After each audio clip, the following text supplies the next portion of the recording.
very unique solo lane, and I think it comes down to jungle play. I think jungle play is going to be very important in this early portion of the game. I think when we get to late game, we can talk about different things where which, mage solo is able to play these team fights better, and then I think also a lot of the late game relies on Panda and relies on Ronnie, because these warriors want to capitalize off them making mistakes with this comp.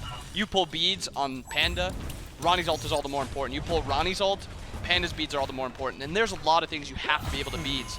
This is going to be a very exciting late game to focus on in the mid portion and the early portion. It'll be a little bit more farm style, I think. Wait for those first items online. And one thing I'm actually really curious and I want to pick your brain about is specifically, you had mentioned the mages in solo and kind of seeing like how they go on, but the reason we were talking outside of like the buffs about Guardians in solo, and one of the things that I had said this morning to Frog was, you know what, sometimes I'm okay with it, because like then no fights happening over there. Like you know for a fact, okay, I'm waiting for these guys till team fights. Let's just look at left lane. Let's look at mid. Let's keep our eyes on the jungler.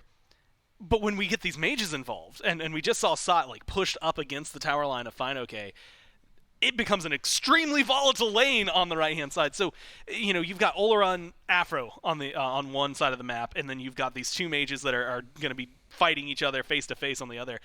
Do you expect to see more focus on the right-hand side because it's a little squishier?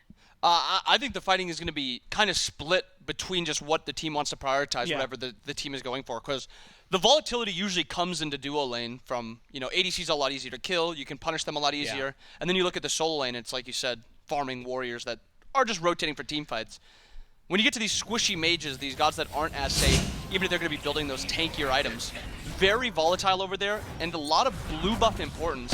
Trelly highlighted that where if you have, Vamp is a very good mana sustain item, so it's not as bad since they both opted for that, but it's very risky losing your blue buff as a mage solo. Adapting has made his way over towards left. Looked like he might have wanted to go in. It's kind of hard to catch up to a Ganesh and a Kern. They just dash. And he's not level 5 yet, so Adapting doesn't have that kind of instantaneous gain that we've seen from a Mercury. Instead, it's just the shield buff, tosses that over to Panda Cat, and it's going to be a little wider. Panatom shows face on right. Damage is there. Oh, but the control is not. FineOK gets low, but manages to escape here.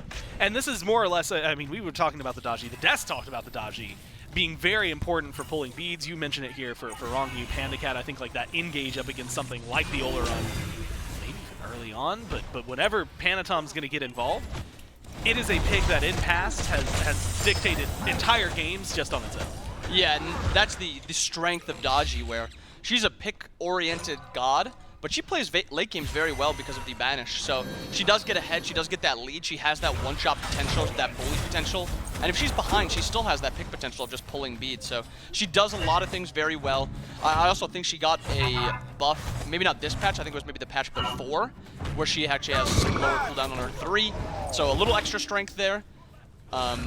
Overall, characters just really strong in the meta, and by fights like this, next time she's level 5, this is going to be very, very scary for the red team. Honestly, it might be scary now. Adapting goes in, pulls the beats from Sot. Damage is there, though. The upwash is low. You need one more auto. Weaves it in. Panatom finds first blood. Heal up for SOT. Now FineOK has to find a way back into lane.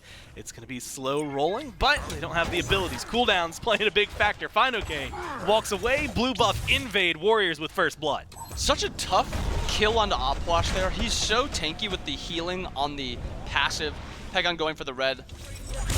Might be in more trouble. Oh, from Shinto dropped. All you need is one more hit. You need a little bit of help. Adapting isn't level 5 yet. Use the close gap. There's a teleport away. Pegon walks out of this one alive, unpunished for his insolence. Sometimes Pegon makes these plays and it's like, yeah, he's going to get punished. Yeah, surely and he just doesn't get punished. And he goes in, he makes them miss part of that mid wave also with that pressure. Panda actually forced to use ult in lane.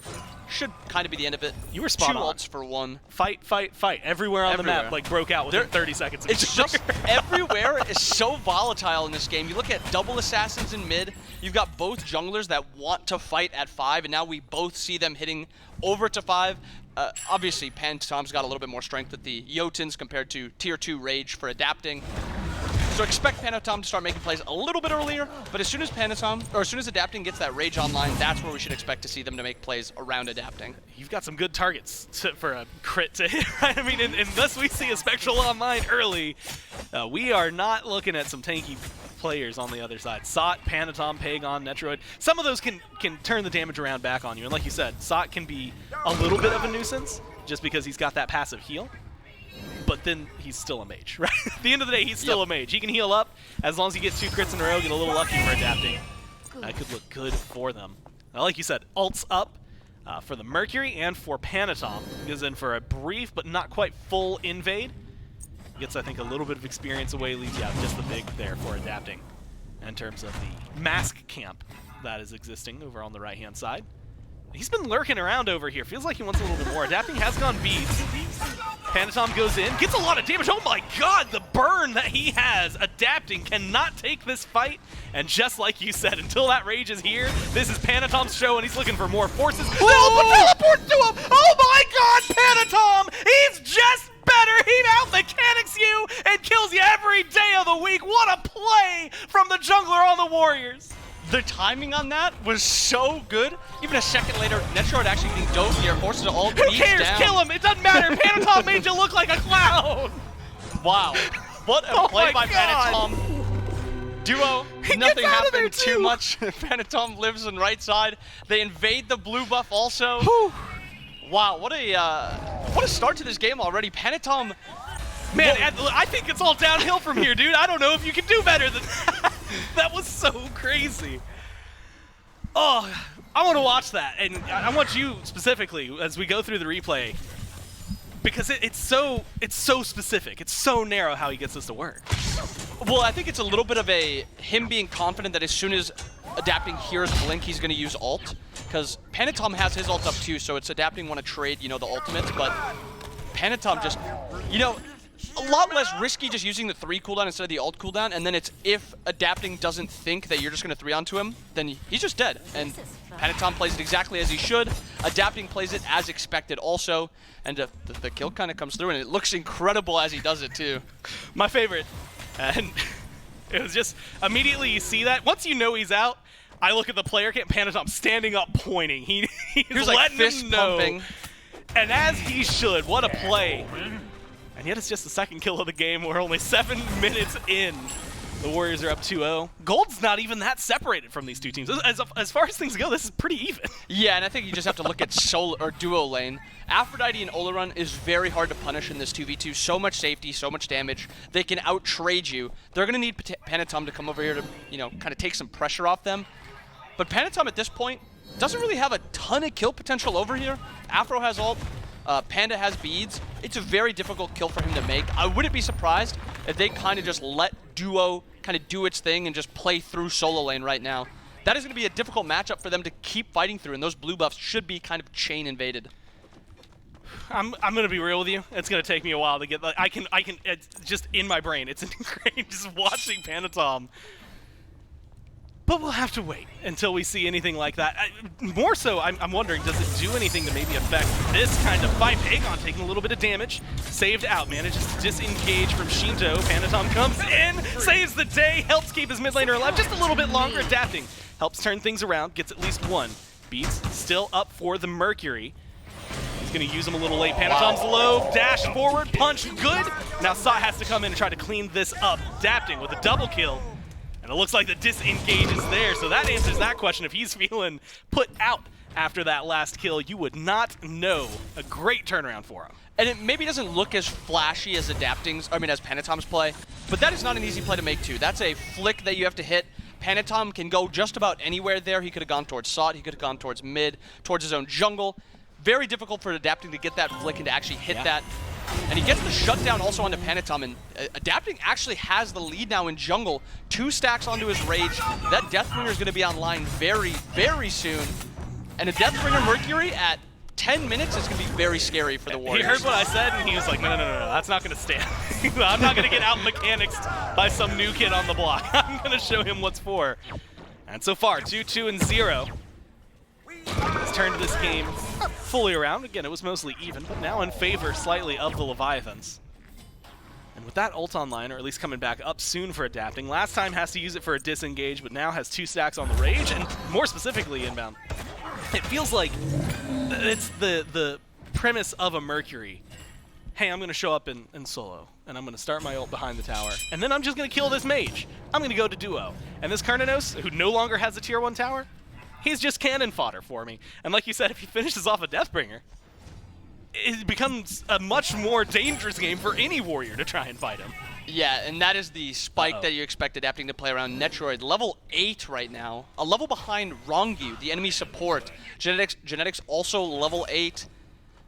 The bleeding in solo or in duo lane right now for this Warriors team isn't unmanageable right now, but it's definitely a big discrepancy, especially when you compare items. You have just one tier 1 item for both supports. Penitom looking to bully out a little bit. Adapting maybe learned from the past mistake and just ults out right away instead of letting those cooldowns come back up.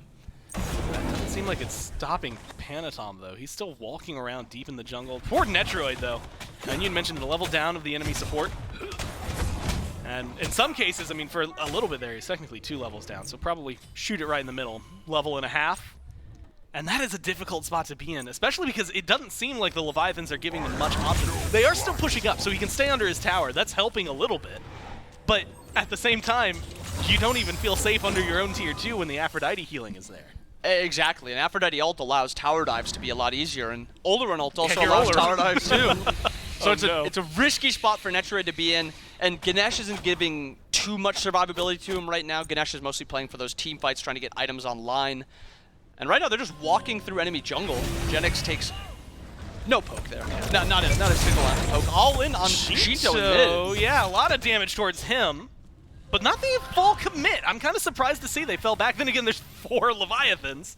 And maybe at this point, especially recognizing, maybe you don't want to jump into the Aphrodite with a Mercury nearby when things could just go wrong. And the Sanctified Fields, a lot of those ults actually just sound like a bad news and Net's sitting under his tier 2 tower, so he's now rotating to that.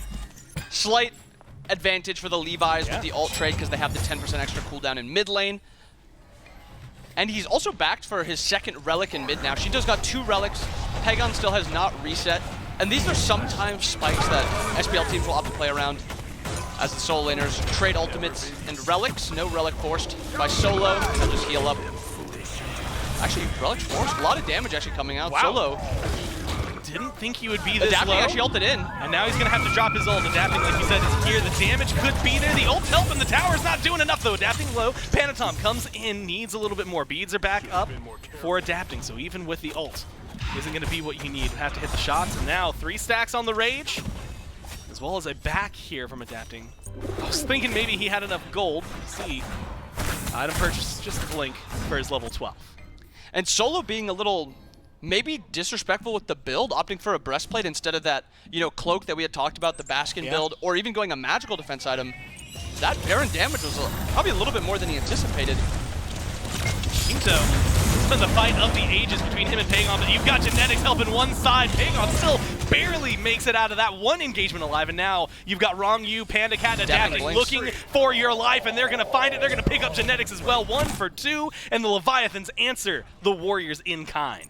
That doesn't feel great for Shinto, but it was such a good bait by him to completely just take that fight. He knew he was dying there as soon as he starts trading. He's not getting out. Yeah. But he saw his team was rotating in, and now with that fight in mid, they're actually able to rotate to this Gold Fury and essentially pick it up for free. There is a chance that Solo looks to rotate here, but they might burn this fast enough. Deathbringer and Oleron, like, this is just dead.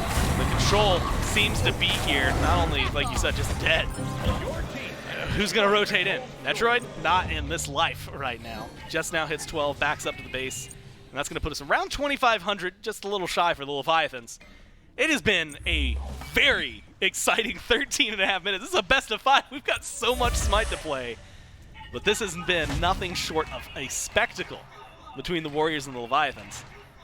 And now it's figuring out the mid game, right? So the early game explosive. Now you've got a Deathbringer online for Adapting. You've got a fully stacked Rage. That feels, in and of itself, very dangerous to have to deal with around any of these objectives. Yeah, and I actually like a lot of the spikes by the Levi's at this point too. You have double magical and physical defense for Final K. You've got double crit for Adapting. Shinto's got 3 pen items online, 1 with reducing the healing. Rongyu's almost got that I assume is going to be a regrowth. There is a chance he maybe goes breastplate with that buff to breastplate.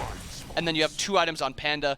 The Levi's are kind of exploding right now. After a good early game by the Warriors, that like early mid portion of the game was really dominated by the Levi's. Right after Adapting had that 2-for-1 trade around mid. Well, I think the Warriors have had maybe some of the flashier plays. True, definitely true. The Leviathans have had the more active plays that have led to better things on the board. We might see a little bit more. Speaking of active, Panatom, right-hand side of the map. No blue buff is here, so it's fine. Okay, who could be the target? The tier 1 tower is enough to ward away Panatom, though, as well as maybe some deep wards, maybe not, just some coverage of all 5 Leviathans on the right-hand side of the map. Pyromancer could be an easy call for them, but if they can find some kills, they'll absolutely go for it. Adapting's got the ult. Sots high in the lane and half health. Adapting holding out Panatom, losing the trade there, but opening his team the path. Ult's away, and is going to have the rest of his team here. You get a rotation from Genetics, but it's a very, very simple 5-man gank on solo lane. Put Solo or Troll in the ground. Possibly a fire maybe here too. They're going to go, yes, exactly for the fire, not the Pyromancer. Started up 15 minutes in, should be spotted out. Genetics sees it, Panatom's here. What are you going to do? 2v5. Bagon slowly rotating in. Might have the damage. Sanctified Fields dropped on the Fire Giant. It's 1/3 HP, 33%, still falling fast. Bagon goes in. Damage is there. Leviathan secure that one, and they're looking for the fight after. Panatom up onto the Powwow, looking for some pulls. Has Wrong Yu chained. That is going to be the only one. Pulls Wrong Yu, no follow-up. Wrong Yu still alive. Panatom can't quite say the name. No, he gets out, and Pagon gets to the back. Pagon takes out the support and is running away. Knock up good, and it should be the secure. They lose one, pick up the support, and more importantly, the Leviathans get the Fire Giant 15.5 in. What a great, grouping by the Levi's to make that play onto Solo. I was worried they maybe over-rotated a little bit, but their fire damage, their fire sustain, everything about their fire fights at this point is almost unstoppable. They have the damage, their secure is manageable, it's not great, but when the only out-secure there is Pagon with Skewer, yeah, I'm pretty comfortable with taking that 50-50, and even if you do lose it after, you are able to get 2-3 kills there, as they did anyway. And all that starts because, Solo is pushing a little bit too far up. He had the confidence with Panatom behind him, but the entire Levi's team actually just rotated over there and cleaned them up. It was the pathing as well. Like, we were watching it, and there was a ward right around the blue buff, and there was a ward in mid lane. And so you knew Final K's here, and I believe you could see like Shinto and Wrong Yu. And it's, okay, if it's a 3v2, yeah, you can make that. However, Adapting and Panda Cat running through the jungle alongside that and not noticed, that's going to cause some issues. By the time they show up on the map, they're already engaged. And so, causes some trouble. And the Des was talking about late game. Leviathans, that's where they needed to go, and it feels like they are, especially with, as you highlighted, power spikes, levels, they're getting there, and they're getting there in shining colors. Yeah, and I think the late game, the late game is a little in favor of the Levi's, but it is still a risky late game to have because of the fight potential the Warriors actually have to fight back. Yeah. But that being said, if I told you had a late game Mercury, late game Aphrodite, late game Olarun, and even a late game Baron solo and hit, Panatom's just done. Yeah. That's what they just waited around the corner. Good play by them. 2-level lead for a Mercury and a Deathbringer full stacked Rage will do for you. He just got one shot just about, no beads on Panatom also, couldn't even get the ult off. And going, kind of thinking about that firefight also, the Warriors are so far behind, they're not even able to push towers fast enough. Panatom ult trading right now. And honestly, he might like this trade. Does walk through the Dharmic pillars, but it's just so much damage. Trashing Genetics' health bar. And it doesn't seem like the Warriors have any sort of response. Good stun on the retreat from the Leviathans. Fury's back up over on the left-hand side. Normally, this is where we would talk about like if the Warriors could step up to it, but I don't know that they can. I don't think they can, nor do I think they should. But I think this is where some teams kind of get in that style that the Warriors really benefit from, where they got this first Fire Giant, and if they don't, kind of start to speed up this Fire Giant push, they're not going to be pushing their lead as much as they could be. And the Warriors do it better than anyone else, where they kind of bait out one person, maybe have one person die, maybe Solo dies. But he gets chased out for so long that a lot of times you're not even able to push towers. We've gotten all the tier 1s down, one tier 2 down in solo lane for the Levi's. About another minute on fire, just under 40 seconds. That should be all it wrote for this Fire Giant. But they've got about 6k gold, 6,500 gold, and they're going to be getting ready for that next Fire Giant. That's the big thing. 30 seconds left on the buff. About a minute and a half, 9,000 experience, and Normally, when we look at an experience lead that big, you can say level 20, okay, it's still counting. Just hit level 20 for Cheeto, and I do mean just, like 3 seconds ago. Now, you're talking about effective on-field, easily maintained experience lead, and a lot of that, like you're seeing a level in support, you're seeing a level for the carries, 2, 2, 1. Every single warrior is behind their counterpart on the Leviathans. And so, you have to talk about prep, and you have to talk about Netroid. Does make it, oh my god, that was so close. But he makes it back to base, so does Genetics, both of them. At a very, very, very thin margin. Now Panatom tries to do something similar, has to go up onto the Pal-Out, ult's been forced. Gets the beads from Shinto, that's actually going to be a big trade for Panatom. More importantly, keeps his life in the process. Fire Giant, as you mentioned, is going to be coming up now in about 30 seconds, so that's going to be some necessary time that Panatom's gone. Not a great trade for the Levi's, but just putting that pressure onto the Warriors to show if you do walk up and you are out of position even the slightest, we will be looking to commit. And it will force them to just kind of stay back a little bit. Warriors opting to give up Pyro, most likely giving up this Fire Giant. They have that left wave in dual lane pushed up very far. They're probably going to be looking to group around there. And Pegon's going to try, emphasis on try, to keep mid pushed out.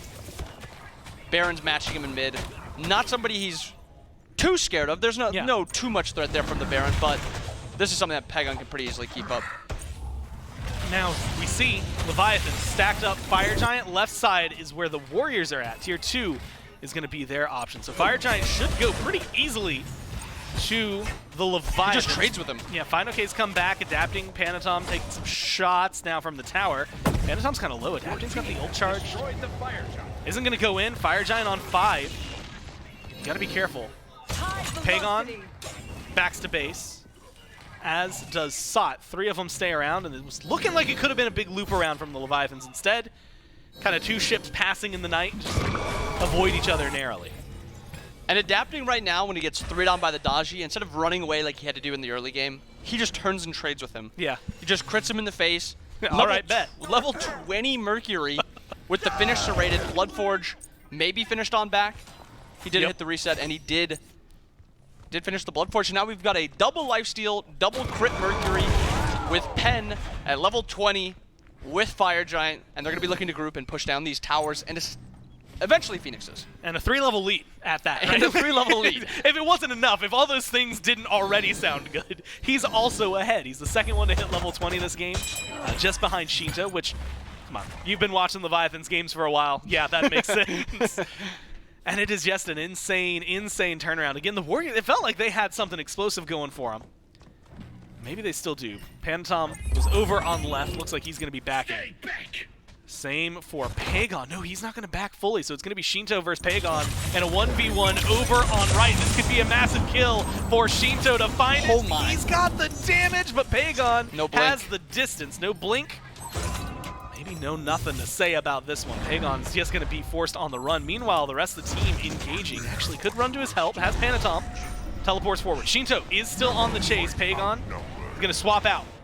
It doesn't seem like Panatom wants to go in. You know the Volcanic Lightning is down, but you also need some defense, and you also have Adapting who goes in for the ult, closes the gap, gets Pegon against the wall, and helps Shinto find that kill. Now, a 5v4 defense for the Warriors, and left side Phoenix is getting pushed. They have to be careful here because this Upwash ult could go wild. Maybe try to bait it out. They have the pressure of a 5v4. Mid is also being pushed up. Shinto Adapting could look to threaten that. Playing around Upwash, playing and sieging into Upwash is never something you want to do, especially with a Ganesh with him. Well, they're going to go for it.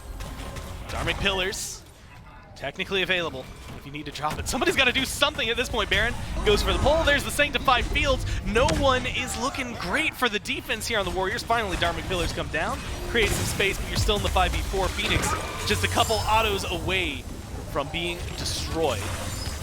Baron's Brew in pocket on some of the Leviathans. They're going to be able to stay sustained up, no problem. There's going to be the Upwash now going for a staggered defense, and now Palau comes in. Panatom looking for some pulls. Only has Wrong Yu as of right now. Gets him no follow-up, and Wrong Yu, for the second time, gets pulled and gets to walk away. Now got 5 strong. Pagon's back.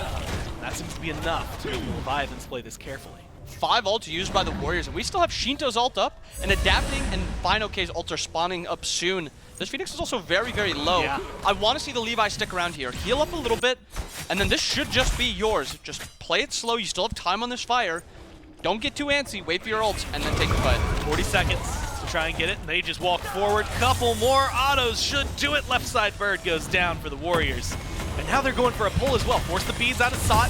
The Baronal used by Finoke to make the Warriors feel the pressure of the Leviathans push, but it's going to fall flat there. 15,000 and growing, it feels like, maybe even 16,000 gold in favor of the Leviathans.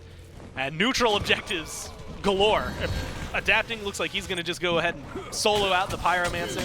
There's a beacon to grab and a Fury to grab over on the other side. So a very simple retreat for the Leviathans and a wildly successful Fire Giant. Such like a great siege by the Levi's there. They played it slow, they baited out abilities. Finoke was pulling relics with the ultimate, and they didn't get, forced into a bad fight with both Solo's ult and Genetics ult. They played it slow, they poked it down, and they didn't overcommit. If they keep playing it like that, this Warriors team is going to have to make something happen, and it is very hard to make something happen into an Aphrodite. Yeah.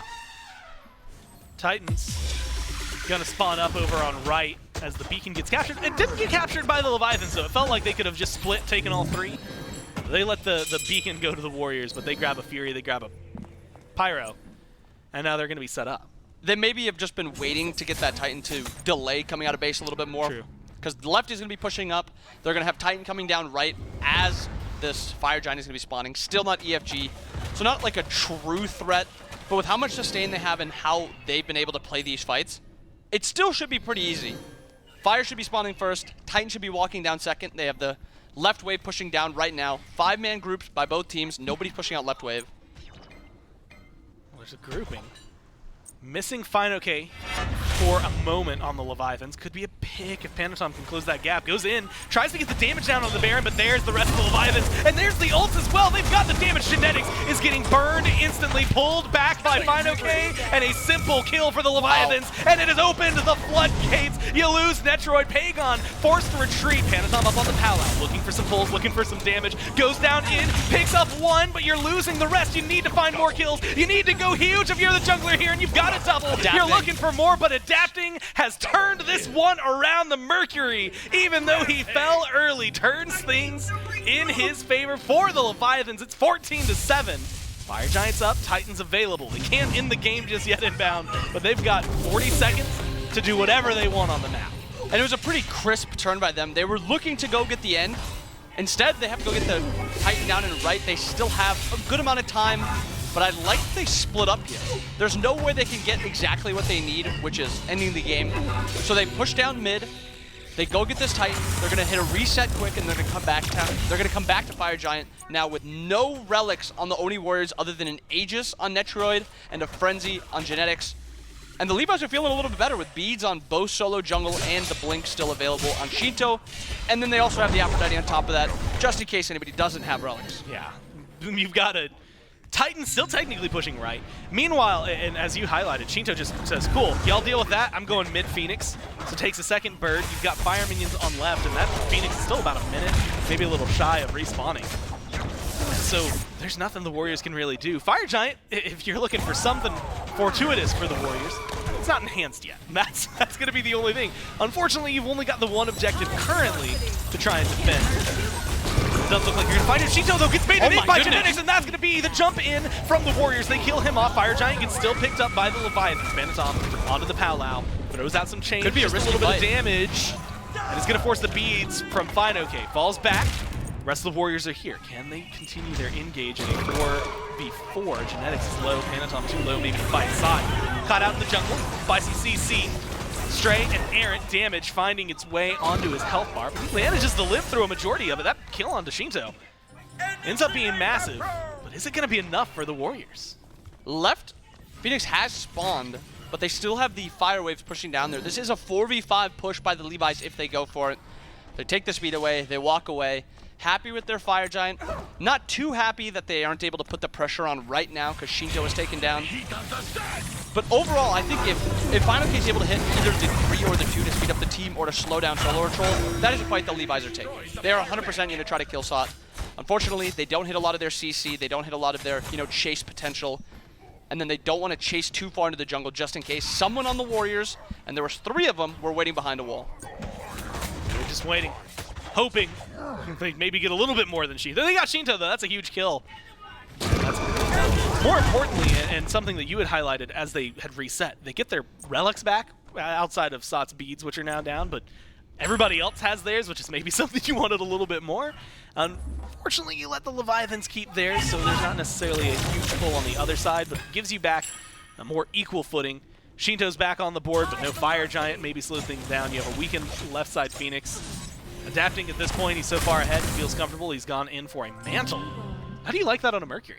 I love it for this game specifically because this is a game where adapting can just 1v1 anyone at this point. And actually, I'm going to give it back to you. Warriors are looking to group here. Yeah, they're going in. They're looking for Shinto immediately. They take him down to half health, force the volcanic lightning as the disengage. Phantom goes in. There's going to be a pull onto Genetics, but he might want that. The rest of the Warriors flanking around the side. Warriors, and specifically Sot, dropping the ult, and they isolate Fine. Okay, get the kill. But look at Adapting. Adapting's just going in for the backdoor. Adapting just wants the game, and Adapting looks like he's going to find it. They're stopping the back. It does not matter, but he doesn't have the minions. He's taking a lot of damage in the process, so the fight on the left-hand side suddenly becomes a little bit more important. Somebody gets their back off, and now the win is going towards the Warriors. They've got the fights. They've taken out 3. They defend the base at the same time. Shinto gets 1, pick up 2, and keeps this one going for him. Nobody can in. Adapting, ult down the lane, chase down Netroid. A couple more autos is all you need. It's a 1v1 in the jungle with the junglers. The last man standing on either side. And Panatom unfortunately can't chase there. He really wanted to. You could tell he wanted to get that chase down,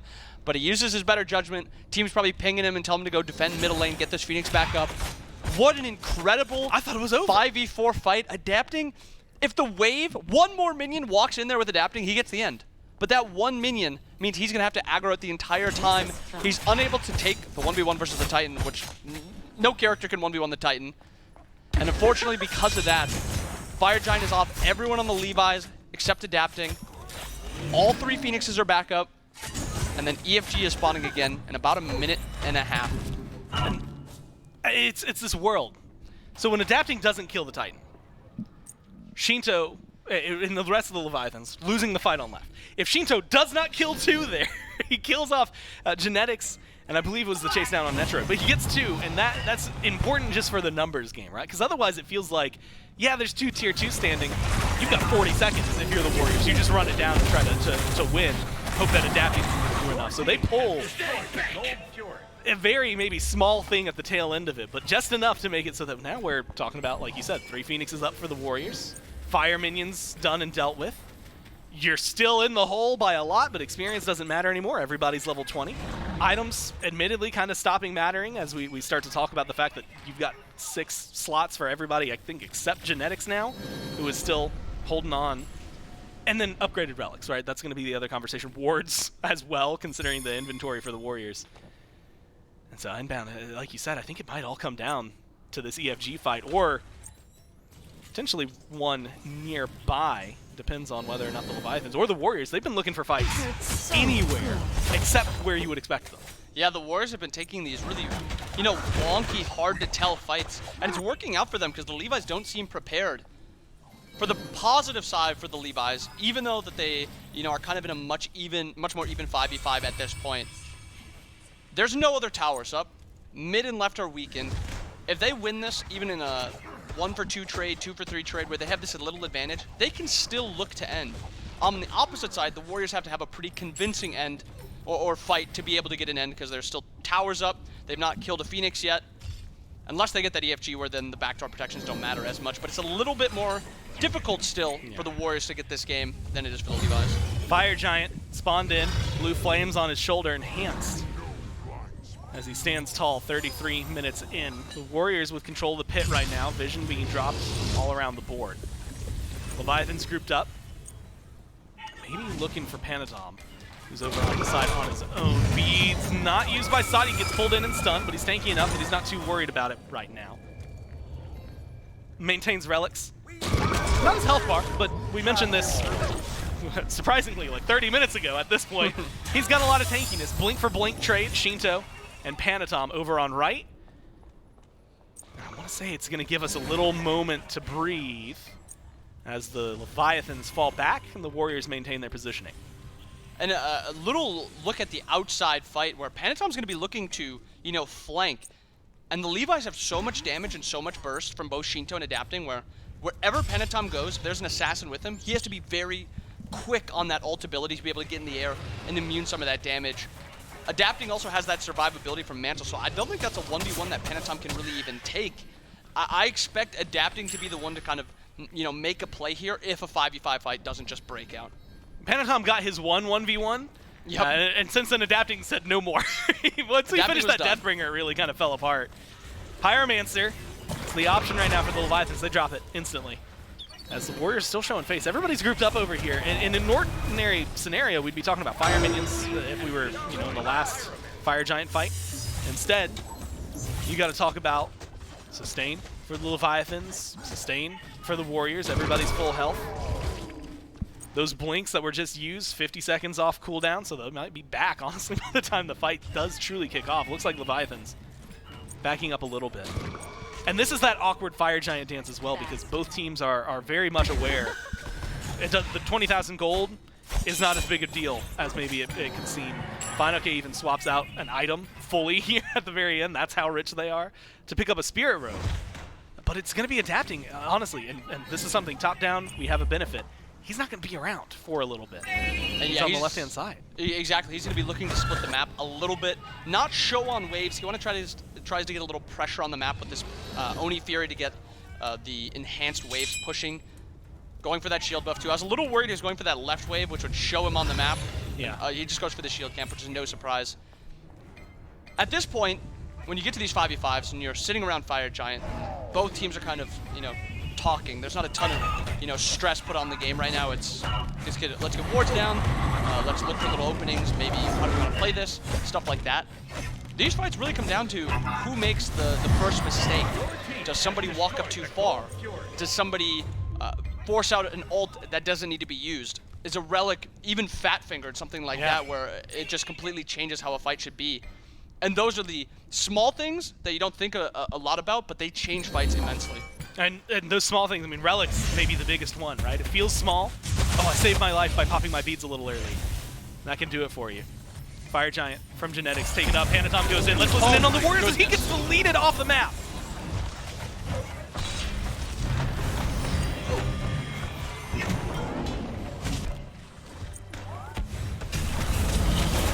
Unstoppable. Double kill. Well, listen in, Curse holds true. At least this time around. Panatom deleted before we could even get to the comms. Clean, concise, at least terms of fight. Got Ololo, you've got the comms, but as we heard towards the end, it just slowly peters out because you don't have too much going for you. And now it's Pagon versus the world. Pagon goes to the side of the base, looking for a loop, comes into the side with the Phoenix. He's trying to look for a little bit of help. Has to go big, has to make a play. We have not seen. Has to hold on for 18 seconds.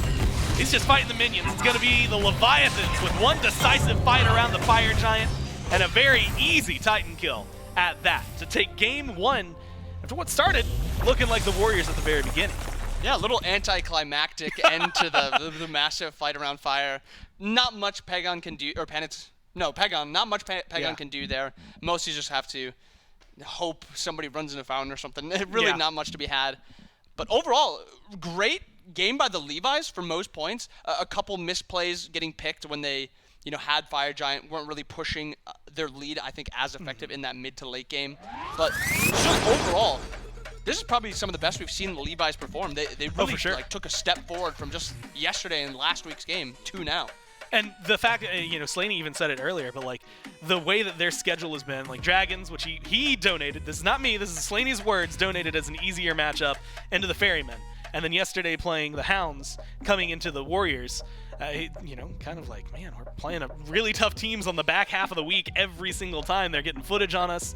It doesn't seem to have helped too much on the other side. The Warriors, despite a very explosive start, and I will say, what's that? It was a 36-minute or so, 34 minutes of really entertaining gameplay, and then one unfortunately bad fight for them. Keep things going, but it is the Leviathans up 1-0, something I wasn't sure I was going to get to say today.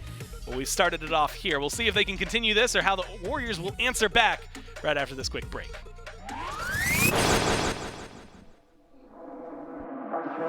I just wanna make you mine. Mine, mine, mine. Mine. Mine, mine, mine. I just wanna make you mine.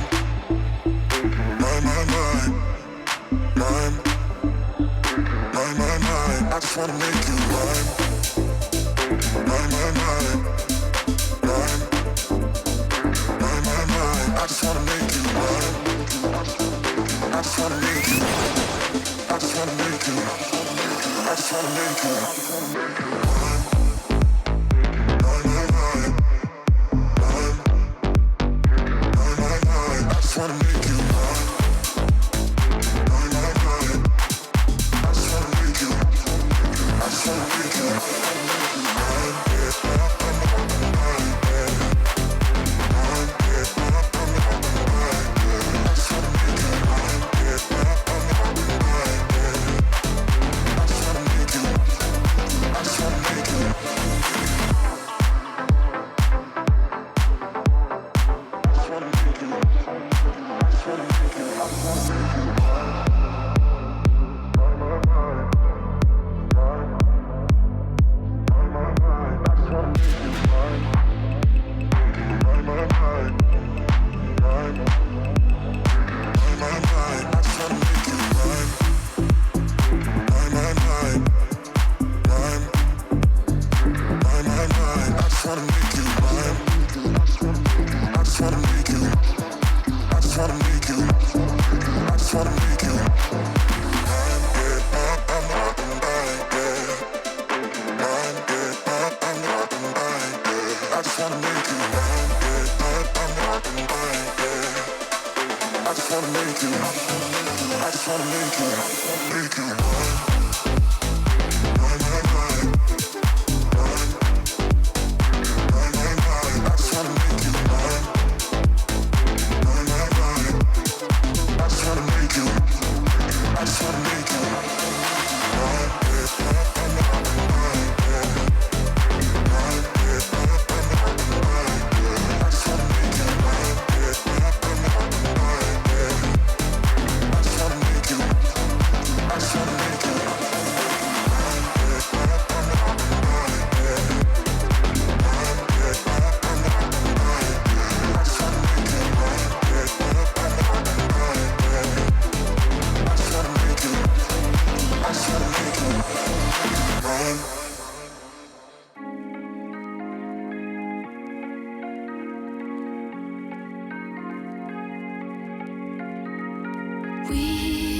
We watch the sun go down over the same old town, like so many times before. We look at the same old stars, battle the same old wars, like so many times before. And I know that we're not perfect, but I'm gonna miss all that we had. Yeah, I know that we're not perfect, but I need this night for the last time. Stay, stay. No, you're gone in the morning, but I'll be okay if you stay. Stay. No, you're gone in the morning, but I'll be okay if you stay.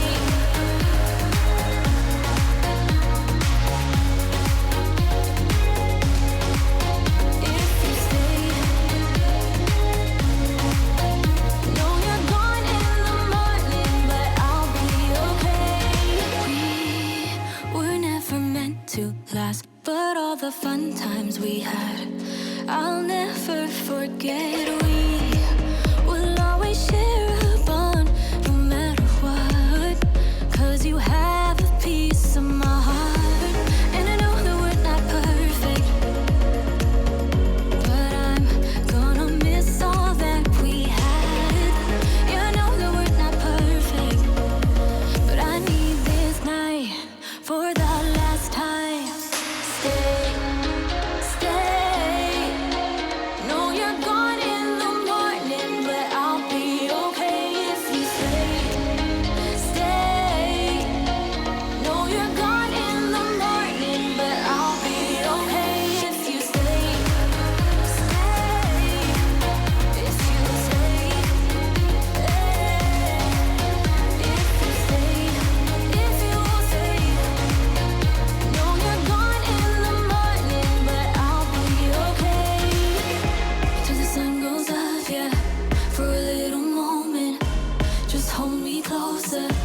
I'll be okay till the sun goes up, yeah. For a little moment, just hold me closer. So the situation how it was handled is, so we go to I go to sleep one night. I wake up. I have the coach of like messaging me, and then I have to like go to scrims the next day, where yeah, I mean Netro was just like, yeah, we tried to kick you, we couldn't, and then like yeah. So when he told us that what is the roster change that I'm hearing, like Biggie told me this, and we told him, no, we are not replacing you 100% right now. That's what we told him, and we kept on screaming because the change, it wasn't 100% made. So.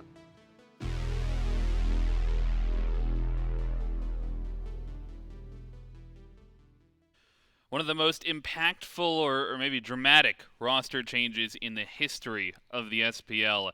And we have a documentary on it right on our YouTube channel, twitch.tv, no, not twitch.tv, youtube.com/SmiteGame.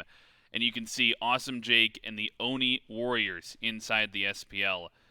Watch the full video at youtube.com/SmitePro. You can see a little bit of a little clip of it there, the tension you can kind of feel in that room just from that clip alone. Yeah, and I think that's kind of what the documentary is trying to capture, right? What was going on, what was going through the heads of everyone being a part of it, and really jumping into the mind of Awesome Jake, which is a good time. Yeah, it's a good watch. It's a good watch for sure. But I mean, the Oni Warriors, they're playing right now, and they fell in game number 1. Yep.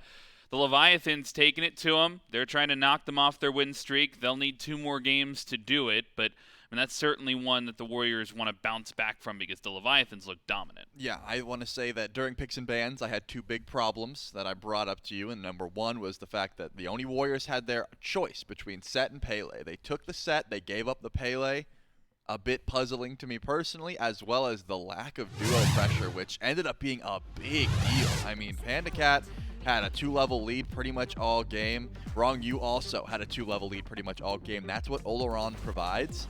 And because of that, despite the fact that the Oni Warriors got off to a decent start on the other sides of the map, duo lane was just kind of dead, right? Netroid really couldn't get online. He also went for that full shred build to try and shred through, air quotes, tanks.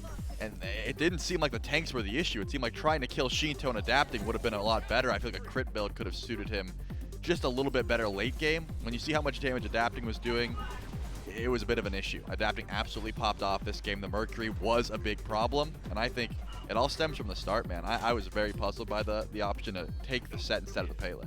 Yeah, I mean, I think at the end of the game, you look at the damage charts, both carries from the Oni Warriors struggling there. Not something you typically see. Like, I don't equate Pagon with low damage numbers. Certainly not. In fact, any of the Oni Warriors. But just weren't able to put it together in a team fight this game.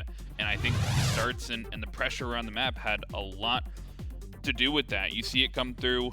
I mean, the damage numbers, I think, speak for themselves. Sot, the highest damage on his team, but Netroid down there at 12,000. Panda did double that.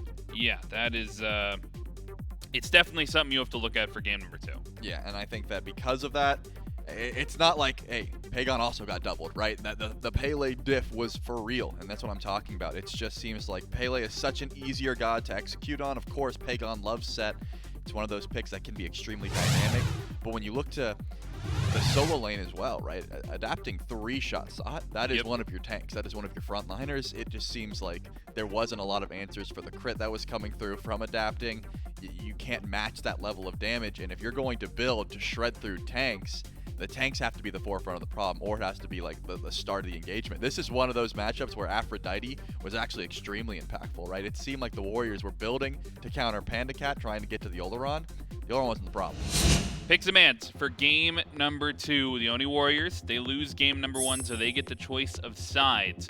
And this time they weren't happy with the Set first pick, so they go over to that second pick slot.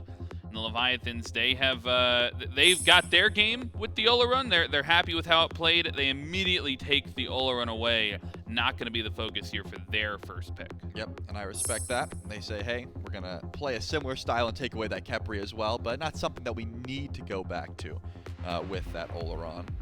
The Oni Warriors are going to be put in an awkward position, though, where they have to say, hey, are we willing to give up, the set because we don't want to face the Pele, or vice versa? Because now they're in my opinion, the worst of the starts, where, again, I don't think the Leviathans value that set pick too much. I truthfully think if they had the option, they would take the Pele every time. So the Oni Warriors might just have to ban away that Pele and see what happens from there. I'm actually very curious as to what the Leviathans ban away, because they want Chernobog, right? That's the big issue here. You have to ban away the Chernobog if you're the Oni Warriors. So now we get to see my point proven. Will it be the Pele or will it be the set? Assuming, of course, that the Chernobog is something the Oni Warriors need to take away here, which I feel like they probably do. A couple of priority picks still left on the board. I mean, you could have a throwaway ban, and of those 3 picks, you could try and grab 2 of them if you're the Oni Warriors and base your gameplay on that. But with so many volatile picks still up, I mean, even past this, Athena, Ganesh is still on the board. If they want to try and focus out the supports in the top 3, there's a lot of volatile picks left up that they want to focus. And that's what they're going to go with. They take away the Athena. So Chernobog, Pele, Set, all still up and available, as well as a lot of the gods that we've seen in the previous game. And sure enough, the Levi's go right to the churn. And then you get, I assume, Set Pele, because if not, again, you know what? You actually don't have to. It has to be Pele in the top 2 here. There's no way the Oni Warriors don't pick a Pele. However, if what I'm theorizing in my tiny little brain is right, Set will not be a top 3 for the Leviathans, even if they let it through here, so they could have grabbed something else. But might as well lock in your dive, might as well lock in the Pele and the Set, because that's just what you're looking towards. So now the NS Leviathans get to play around this Chernobog, which there is a reason the Chernobog has been so highly prioritized. It's because he got some great buffs. The global presence is annoying. He's got an attack speed stim. His lane's great. His early game's great. His late game's great. Pretty much just strong at all points in the game. Now you have to consider the fact that, the Morgan is still up. You could have 2 Chernobogs. That's something Shinto could certainly try to go to here. There's not many more assassins that I would like to throw into mid, so you got to think about the magical damage for your team. But of course, Shinto could also just take the Chernobog, and then we could see like a Freya, right? That is still certainly possible here. Say, hey, Shinto, you want to take the Cherno mid, and then we'll just get another top-tier ADC? The Leviathans seem like they have been playing the picks and bans very smart so far in these first 2 games. They're taking their time on this top 2 and 3. Thor gets locked in. I think they'd be smart to leave this Chernobog having a little bit of flexibility. It looks like that's what they're going to do. Thor gets locked in, likely heading over to adapting. We'd like to see that in his hands in the past, so certainly no surprise here. The Cerberus has some flex potential as well for the Levi's. We've seen Fine OK on it, we've seen Rongu on it, we've seen them find wins in both support and solo for this squad. So I think a great and a very flexible top 3 for the Levi's. Yep, I actually really do like the Cerb pick here as well. I mean, think about how much that CC is going to affect not only Pele and Set, but the healing is so prominent in both of their kits. So something that is going to be very strong. Back to the Ganesh, actually. And this matchup, I think, does get a little bit more value than last. Silencing out Berserker Barrage or the Ghastly Breath from Cerberus can be very impactful. Those tick damage really does start to add up. So going to get some pretty decent value here from the top 3. And honestly, pretty annoying for Chernobog as well. When you're hiding in the wall as a Cherno, it's pretty easy to guarantee you hit that home on someone dashing out of the wall. They're immediately silenced. You try and lock them down. So could be a good look here for the Oni Warriors top 3. As far as what else Shinto could be looking for, I still think the Raijin could have been impactful, so the Oni Warriors take that one away. And heck, with the Thor and the Cherno, the Morgan is still very impactful. Throw the Pele and the Set into the mix as well. You have your choice of what transformation you would like to go to. Yeah, a couple high-level engages there if they want to go towards that pick. I mean, you've got global pressure, you've got huge CC, you've got survivability. Pretty much like any set of attributes that you want, you can go to depending on the team fight. So it could be a focus out there. Oni Warriors, not concerned about it, though. They'll take away one of the more aggressive mages, and Raijin, a solo option as well, in the Amaterasu, just in case that Cerberus is headed over towards that support role. On the other side, though, Hades gets banned away, and the Freya gets banned away, taking it away. Worried about that 4th pick for the Oni Warriors as opposed to trying to hold that open for their own pick. Yep, smart call. The Freya is still one of the best ADCs available, especially when that Chernobog is gone, and the Olron as well. So just trying to get rid of some of those magical ADCs that would help out in the magical damage department. When you already have Pele and Set locked in and you know one of them is going mid, you probably want to get a little bit more mage damage coming through. But you got to think about the Cerberus as well. You're not going to try and pick too much more sustain into a pick like that. And the Oni Warriors say, hey, we're not letting you get the chance at the Morgan. This has gone to Sot in the past. This has gone to Pagon. But with Set in play, I would think Sot wants to take this solo instead. I feel like that makes the most sense. Yeah, it's an interesting one to be sure. I'm not sure that he found the success he was looking for on the Opwash in game number 1. So to go back to a mage, I mean, the Oni Warriors, they're not one to back down from a challenge. That's to be sure. So could be the Morrigan for Set. Still plenty of flex potential over there on the Warriors side. On the Levi's, we saw Panda Cat on this Rama yesterday. We also saw him on the Soul. This would be an interesting set of lock-ins to be sure. I think probably just a little bit of having fun with the hovers though. This seems more in line with something that they might plan for. The Cucullin gets locked in, and the Soul gets locked in to finish things out for the Leviathans. Okay, so I was right about the Cherno possibly going mid. Panda Cat has been one to go to the Soul at times. Not to say that the Soul can't also play mid. There is plenty of flex potential here, but I'm going to go ahead and assume we're sending Soul over to the duo lane just because it gets so much pressure. The Atlantis Leviathans love playing through that duo pressure, and with Wrong U providing that Cerberus damage as well, it seems like they should be able to get pressure at level 2, especially into a Ganesh, right? Shouldn't be able to match that level of clear and auto attack damage. I believe Soul's hitting for like a solid 85 damage at level 2, which is just ridiculous for any sort of ADC. You got to think about the last lock-in here. Will it be the Hachi? Just some late-game hard carry. In this matchup, the Shred might be a little bit more impactful than that crit I was talking about because you're going to have a tanky frontline diving you, Serb and Cucullin very easily get to the back line with those leaves. And it will be the Hachi. So, you look at the Oni Warriors composition through and through, it does seem like a lot of dive because throw the Pele in the set in the mix, you're dropping Dormant Pillars, and there's probably going to be another Pele or another set with the Morgan. So Hachi, you need to pick something that's going to be able to survive in the back line with little to no peel. And Hachi can do that, right? You just get on the mounted archery right away, try and stay away from everyone.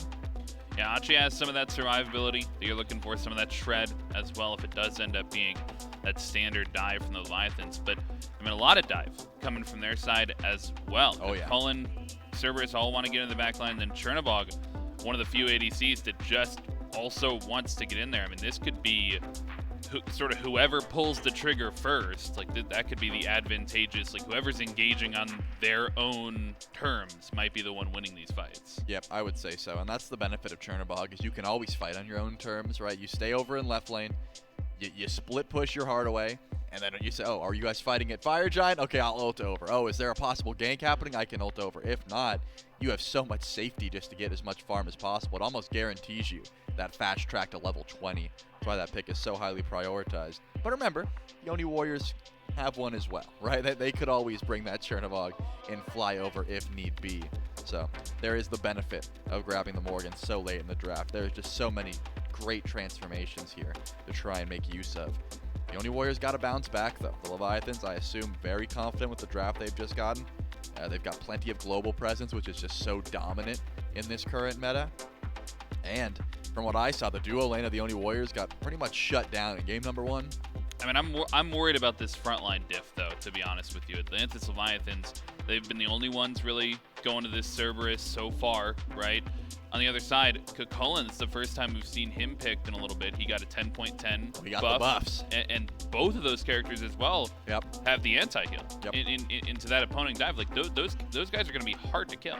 Definitely, and I think that's the benefit, right? Cucullin doing a bit more damage now, and that's always one of his strengths, is being able to transform in a fight and just absolutely destroy backline. And if you're building tanky, and the Morgan, what does she not like? Tick damage, right? If you're trying to stealth around and sort of sneak into the backline, Cucullin's got a pulsing mystical mail that is going to reveal her position just about any time you want. So, I mean, as far as I'm concerned, Final K's got one job, and it's just follow the Morgan around, you know, just try and make sure that's there. And then afterwards, you're just diving the backline as a traditional solo already would be doing. Yeah, I mean, definitely some actionable items there for the Cucullin. He brings in the kit benefit to go against the Morgan. The Oni Warriors, they're trying to adapt in game number 2, seeing if they can tie up the set, and we'll see with Goran inbound. It's going to be a fun one as well. Thanks so much, Frog and Trelly, as we do jump into game 2. Game 1 was a lot more, not only back and forth, but just exciting, top to bottom, as you could imagine. Kind of a puff at the very end, I guess, in terms of the team fight. The Warriors just kind of disappeared in the blink of an eye. It was a magic trick from the Leviathans, and it was one that was great for them to get their win. But it means that I am now in a very interesting position. Also, if I remember correctly, it was like 80%, I think, of chat that had voted in favor of the Warriors last time, now 49%. So the Warriors not only have lost chat's favor, but also a lot of those people lost their points. A lot of people lost their points, that is for sure. And looking at the second game, the Warriors are kind of running the same type of comp. They have double dive in mid jungle. They have the Ganesh looking to partially dive, partially peel. They have a mage solo who, as of now at least, is building semi-tanky. And then just a hunter and duo. The Levi's, though, have kind of switched up their comp nearly completely. Actually, there's not a single returning god on their side. Fine OK going for an actual warrior. We've got Serb support. Adapting on the Thor, which we've seen a little bit this weekend, and it's not looked that great. And it was prior to. And I think it kind of comes down to just a lot of junglers were banned. A lot of junglers have been banned kind of through this entire phase. That tends to be a spot that teams want to get rid of in that second half. And I'm excited to see this Soul. I think Soul is getting a little overlooked when you compare her to the other two mage ADCs. I think they're obviously better, but I think Soul's like right on that cusp.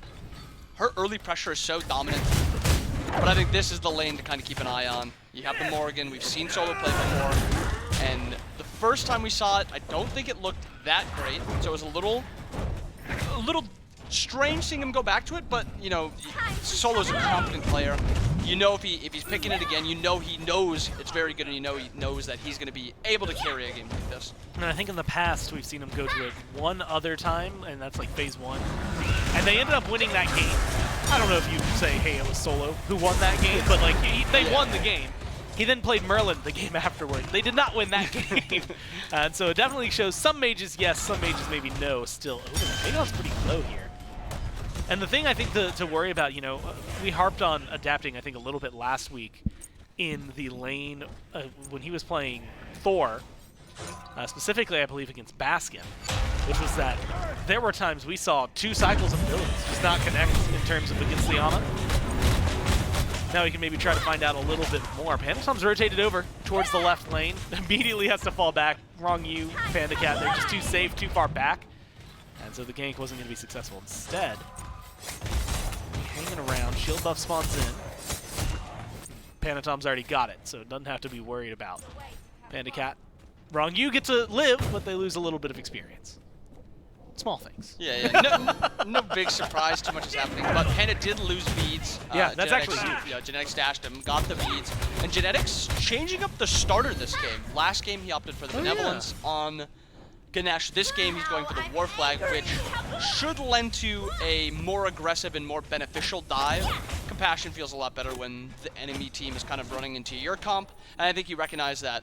I think I'll get more value from this War Flag. So that level 15 spike for the Warriors going to be a little bit stronger than Ronnie's level 15 spike, a little bit more tankiness, aura protections, but that movement speed and then attack speed you get from War Banner, if he decides to upgrade into War Banner and not Spartan Flag, is going to be insane.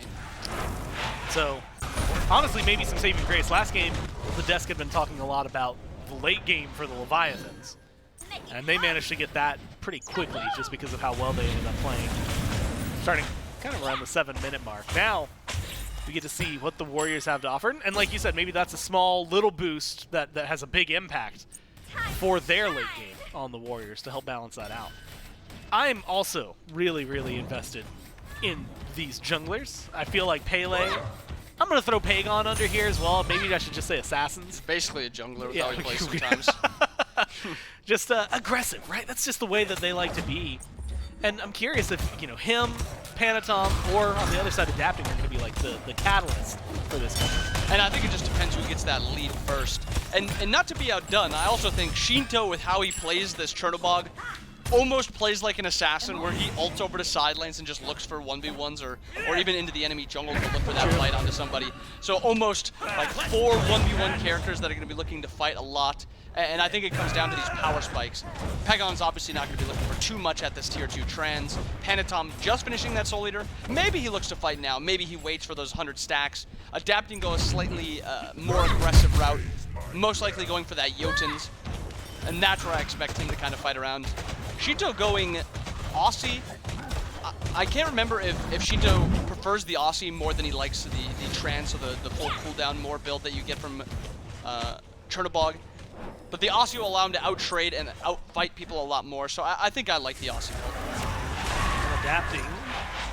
Looked like he was going to take a little bit of poke, then he just has to kind of leisurely walk to the left, and suddenly he's A-OK. It does give up some mid-camp pressure. And that is where these teams are at. Gold, as you can imagine, with no kills on the board, is going to be dead even between these two. And I think experience is maybe the more important part. Last time around, we saw the Warriors really fall behind. Their duo lane got just bodied in terms of experience.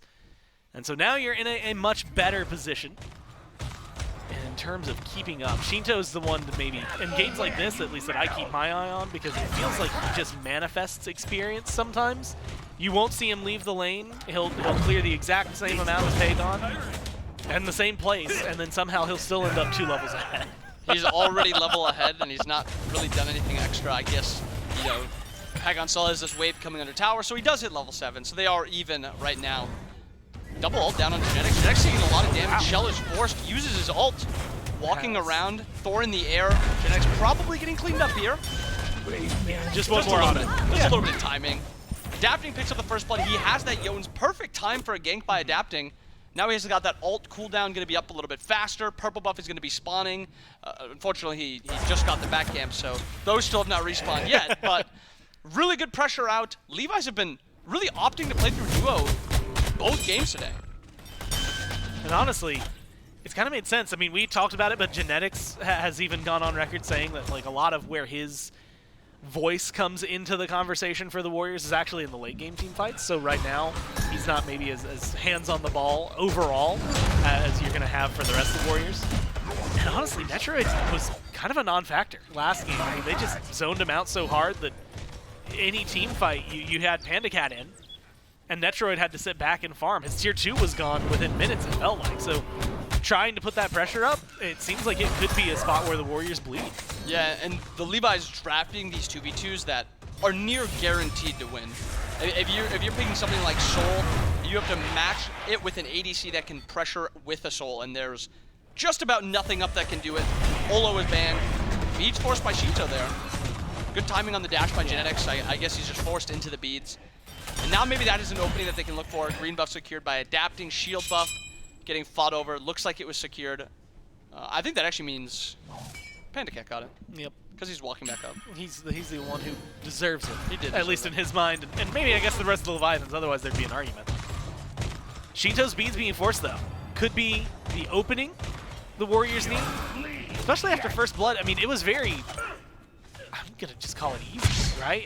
You know, you've got this Ganesh with no beads. Wrong you just kind of walks up, ults him. And unfortunately for Genetics, there's even a point where his own pillar just kind of stalled him out. You had mentioned Shinto wanting to play aggressive, and we see that a little bit here. Just dashed on an assassin. And not only did he dash on him, Shinto, with no beads, dashed on an assassin, and got away with it. He did not get punished, but now we'll see Asat Panatov can put the work in over on right. They've both become Pele, they're both chasing him down, and they both got the damage to do so. Kill on the board for them, but a tower shot too much for Panatov. Shinto with the ult rotation gets 1, and now he needs the autos. You've got adapting to help you out. You turn it around. What a great play from the Leviathans, but Pagon Genetics, they're looping around. Shinto's incredibly low. They can't get to him. Adapting's under the tower. They're not going to have the damage. They're going to have to let this one leak. And the Leviathans, with a great response to their solo gank, turn this around, and they keep things going. Aussie just sustained up Shinto so long. He was able to actually take that fight against 2 assassins long enough for Adapting to rotate over, go into the air, and land. Ends up being a rather spectacular play by the Levi's, and actually they're pulling the Gold Fury also. Net ults in just to get the vision. Panda is sitting behind him. Weird setup to this fight already. Yeah, especially Finogate just used his teleport over on right. Adapting's still over there, so it's a 4v3. Shinto's the chase. Right now, the Warriors are trying to lead the way. Into the wall and out of the wall. Gets the dash done from Shinto. Wrong you, low mana. They've got the tower line. They don't have a lot of health on Pagon. In fact, they might be able to turn this around if you're the Leviathans. Start to get aggressive. Adapting has looped around. Adapting is looking for a little bit. Good wall forces Pagon into an awkward spot. They're only going to be able to find the one, but one more than they had. Kill onto Pagon goes to Shinto. Genetics around the corner. Might have actually overstayed his welcome. There's a volcanic lightning Panda Trouble, but up into the air, and a great play for Wongi to keep him alive. No and way! Adapting comes back in. This is why you can't let him have the Thor. Shinto cleans it up with some autos, and Panda just juking around. Poor Netroid left out to die, and it is 4 swing, 7-1. The Leviathans dominating the early in game 2. Perfect plays on both sides of the map by the Levi so far. The only death they've had so far was Fine OK in that solo lane gank, and they end up trading for it. 2 for 1. And then that huge fight over in left lane by duo side. Shinto is now 5-0, 2 levels up, about to get a second relic. Pagon's level 10. Pagon is level 10 with just 1 item. Yeah. Huge lead across the board. 4K gold at 9 minutes. Gold Fury's also still up. Solo may be looking to bully out a little bit. And he's at least going to force the help, but Adapting Zero. No, you got to be careful. Shinto's a big bounty. Manages to juke a little bit. There's the Dermic Pillars, and he gifts it over. What a great play. Genetics. And Son is able to find the fadeaway shot as well. A double kill for the solo laner. 1 thanks to Genetics. 1 on the merits of his own back, and a huge shutdown onto Shinto. I'll take it back. This play so far, even by Solo, has been huge. Keeping his team in the game, 2,000 gold swing just like that. The shutdown gold. Look at that. It is a cliff. That Solo Patrol. That's actually crazy. Solo Patrol gets them back into the game, gets the double kill now, 3-1-0. Now they're forcing this Gold Fury. Last time it was the Leviathans that pulled it, but like you said, Warriors on it already. 3/4 of its HP gone. Damage is out of there. Warriors get the Gold Fury and force Panda Cat's ult. Comes in a little late to try and steal it. And just like that, the Warriors, I mean, you said it best, they're back in the game. I was thinking the exact same saying, just like that quickly, this 4K gold lead has been minimized to 1,000. Solo getting dove a little bit. You could watch 9 minutes of gameplay and it was undone in 30 seconds. It might even continue to get undone. It's done. Nice hill. Fine, okay, they're gonna find him. Adapting into the air. There's some low health bars and they're stacked up on top of each other. A good jump finds 1. You need a little bit more damage, though. Finds it and then gets the teleport out of there. Adapted looking great on the Thor as usual, but Pagon rotates in with help from Sot and Genetics. They're locking him down 1 by 1. Fine OK first, Adapting second, Wrong You third, all in the ground, all for Panatom. And the Warriors take it from 7-1 to 8-6. And from 4K gold, let's make it 8-7. Netroid gets a solo onto Panda Cat. No beads by Panda. Netroid doesn't even have to use the ultimate. We have a double flat pen build. The Atalantas, I haven't seen this item build in ever. And the damage is just enough. Down a level, gets the solo kill across the board. Just like that, the Warriors have taken the lead in gold.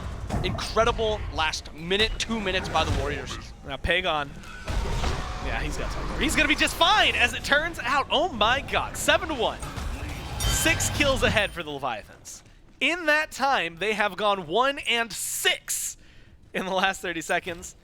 And as they back up, not only do we see, I mean, just look, that's if you're on a roller coaster, you're loving that kind of drop, man. That is a great ride. It has to feel great, but the solo kill that Netroid brings out. And where does it start? I mean, he doesn't get the stun. He's just better. I mean, look at the autos. He's autoing for 190. He's down 2 levels, and he gets the solo. I thought he was just down 1 level. That was a 12 soul versus a 10 Hachiman, and he just out-trades him completely. And there was no getting out of that. He dashes in. He's committed to that 1v1. He gets it. Incredible plays by the Warriors. They're back into this game. Look, last game, Netroid had a bad game, right? I mean, he just did not exist. Yes. He was not allowed to exist. His tower was taken early. Couldn't farm things up. Shinto might be in a little bit of trouble here, so I'll hold that thought for a moment. Dharmic Pillars dropped. Pagon goes in. That's the beads. That's the Aegis. That's his life. Shinto killed off, and there's no one to help him out here. Now, Wrong You in a little bit of trouble. Knock up good from Panatom. Left side jungle right around the purple buff. Has some help from Panda Cat. That should save his life. But that play from Netroid, that to me is the emphatic. I can already see, you know, guaranteed there's some people in chat like Netroid's the weak link. That was him making sure that he knew and that everyone in the lobby knew He's still in this game, still in this set. And you think about this Warriors team, I think 2 players come to mind kind of as the hard carries, and it's the double assassin players. I think it's Panatom and Pegon.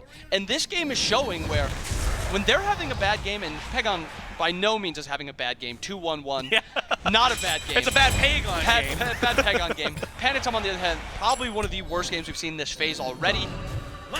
And then you look at the side lanes, the ones that don't really come to mind. Solo 4-1-2. Netroid 1-1-0, but the biggest part is he gets that solo kill onto Panda Cat. Great resurgence by the Warriors. And if you stop 2 of them, if you stop Panatom, you stop Pegon from carrying the game, somebody else will be there to pick up the slack. That was the danger. One of the things we talked about back in the age of Aphrodite at the beginning of the year was that you needed a hyper carry, someone to link to that you wanted to keep alive, and that it was kind of OP for the Warriors because you could link to anybody. Yeah. Like, you were just set up. And so it made Jake's decision-making maybe a little bit easier on the Aphrodite. Now you can maybe see that in action. Panatom Pegon double. Jump in onto Pandacat, but now you've got a response for Leviathans. Now here comes Sot, who's turned into the Chernabog, and Pandacat's been isolated and left alone. The rest of the team has abandoned him, and it's going to be one more auto. I think Genetics even gifting that one over to Panatom. And a great couple of plays. Again, it was 7-1. It is now 9-8 in favor of the Warriors. They have had an insane turnaround. 8 kills. With only 1 drop, that was Panatom just a few minutes ago. They get this Fury as well. And 15 minutes in, it is a complete 180 from 7 minutes in. The Warriors have the lead by a mile. And we can't even get done praising their previous play before they start making another play. This is just constant, just good plays by the Warriors. Final K a little farther up, but he's tanky right now. He's got that full Onis. Pegon didn't put really any damage onto him, so he's very, very tanky at this point. Pyro pulled by the Levi's. Ball was used early by adapting. That's not going to lock him down. Levi's still get the Pyromancer. The Warriors don't seem to be done yet. There's a knock-up onto Fino K. He's going to use his own knock-up to control Genetics and Sot. Silence is there from the Ohm, and a wall from adapting separates this fight. I was going to say enough that the Warriors are going to stop, but they keep holding W. They just can't stop holding the forward key, and now they are getting aggressive. Once again, Pegon goes in, takes a lot of damage in the process. Wall, great from the Thor up into the sky. Where's he going to dunk it down? He doesn't have any help, and Netroid, who's rotated in, has turned this into 2 kills. Goes for Pegon, but adapting. It is a mistake on your part. The kills from the Warriors, the teamwork from the Warriors is just too strong, and disaster is the exact word for it. What a set of play after play after play after play for the Warriors over the last 8 minutes. And I think we see the value of this Morgan start to peak up right around that mid portion of the game. It's not for the laning phase, it's not because Solo wants to play a mage. He wants to have that Chernabog ult to be able to rotate to the left side of the map so they can force fights over there in response to Shinto. And it makes it so Final K's now put into this awkward position where if Teleport's not up and he doesn't have it upgraded, so that's a 210-second cooldown. If it's not up, that's just an advantageous fight for the Warriors, and there's just not much they can do. And the Warriors are playing around the Morgan perfectly. They're playing around the set perfectly. The Ganesh is getting massive fights engaged or started with the ultimate, and there's just very little the Levi's can look to do at this point. 4K gold at 17 minutes, and you think about the early portion, 4K at this point, you'd think it'd be the Levi's that have that 4K lead, not the Warriors. Again, if you sat down, like there's someone, at least one person in chat, who watched the Leviathans go up 7-1. Saw what, 4,000 gold, 3,000 gold at minimum in their favor. We'll hold that thought for a moment. Sot gets knocked down over and right, so a good clean kill for the Leviathans, finally to pick one up and kind of ended a disastrous streak that has been going against them in the moment. Some poor soul stood up thinking, well, this game's over. 7 minutes in, Leviathans have everything. The Warriors just didn't seem to be fighting back. And then they came back with lunch, whatever they happen to have. They opened up the tab and they went, huh? No idea what they missed. Let me tell you, it was a good one. You missed a lot. Yeah, 18 minutes in. They put a lot of Smite into this 18 minutes that we've seen. Fire Giant started up. Sot not available, but does have the ult. Good You have to remember that there's a Chernabog. So Leviathans step up, Leviathans fall back. Maybe kind of thinking about the same thing you were thinking about in that moment, which is Sot could just be here in the event that they need him. Yeah, very. I like the force by the Levi's where like, are you guys ready for this? Do you have wards around this area? Will you contest? kind of testing the waters a little bit. Obviously, the Warriors are going to contest that. They see them walk over there. Solo has the ult in response if need be. 4K gold. Game's kind of stagnating a little bit compared to that mid portion of the game that we witnessed. Gold Fury spawning very, very soon. Pyro spawning a little bit after that. Shinto opts to push left lane. He's got that global ult. I'm curious to see if the Warriors want to send Solo actually over there just to match Shinto. It's not a 1v1 that I think he really wins. Too much sustain, a lot of damage on Shinto. But it's something where Solo can just ult over if the need happens, if something happens on the right side of the map. Pegon, on the other hand, is not able to actually match that global, so this is just an advantage Levi's. Shinto up. Over towards Netrioid, who goes for the stun. Luckily for Shinto, makes it to the wall. Dharmic Pillars, though, lock him down. And we've seen how hard Netrioid can hit. He just has to get the autos, and there it is. But Fire Giant started, and it's already getting burned. There's the Stellar Burst, the drop, it's good. And it goes over to the Warriors, who come in and steal that one away. And now the chase is on. Can you even get out of here? Adapting to the sky, looking for Sot.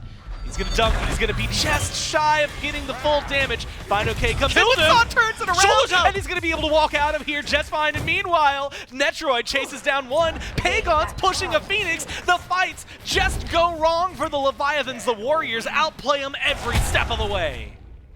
There is an absolutely huge opening here for the Warriors. This is mean. This is so mean. This is perfect, though. It's mean, yes, but this is what they need to do. Delay this back by Ronnie.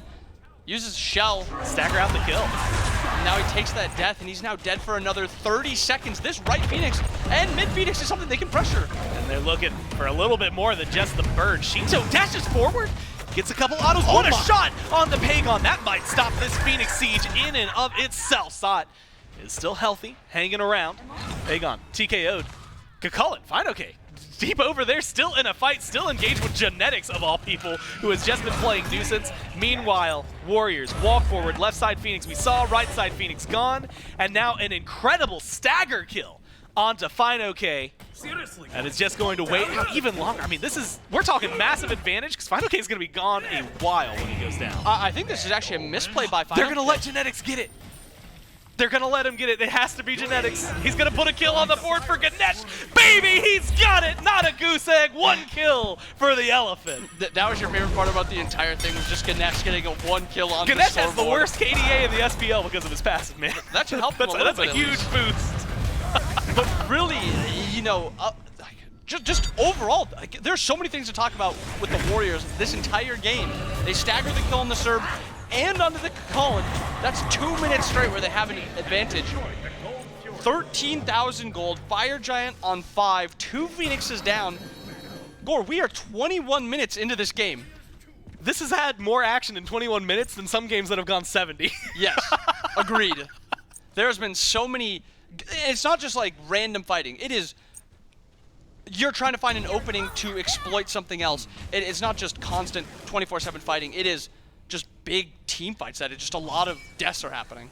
Shinto was 5-0 at the beginning of this. He is 6-4 now. 1 kill, 4 deaths since the beginning of this game. And what was the beginning of the end, it feels like, for the Leviathans in terms of fighting back. Starters, you were pointing out, completed. And for now, we can talk about the power spikes that leads. Especially because the Warriors are going to use it. They've got fire minions on left with an assassin. They've got fire minions on right. Guess what? With an assassin. They're putting pressure on mid-Phoenix to try and get some extra fire minions for him. Sot, Pagon, spotted out. Pagon takes a lot of damage. Has to fall back. Adapting up in the air. Wants the kill, maybe wants the dunk.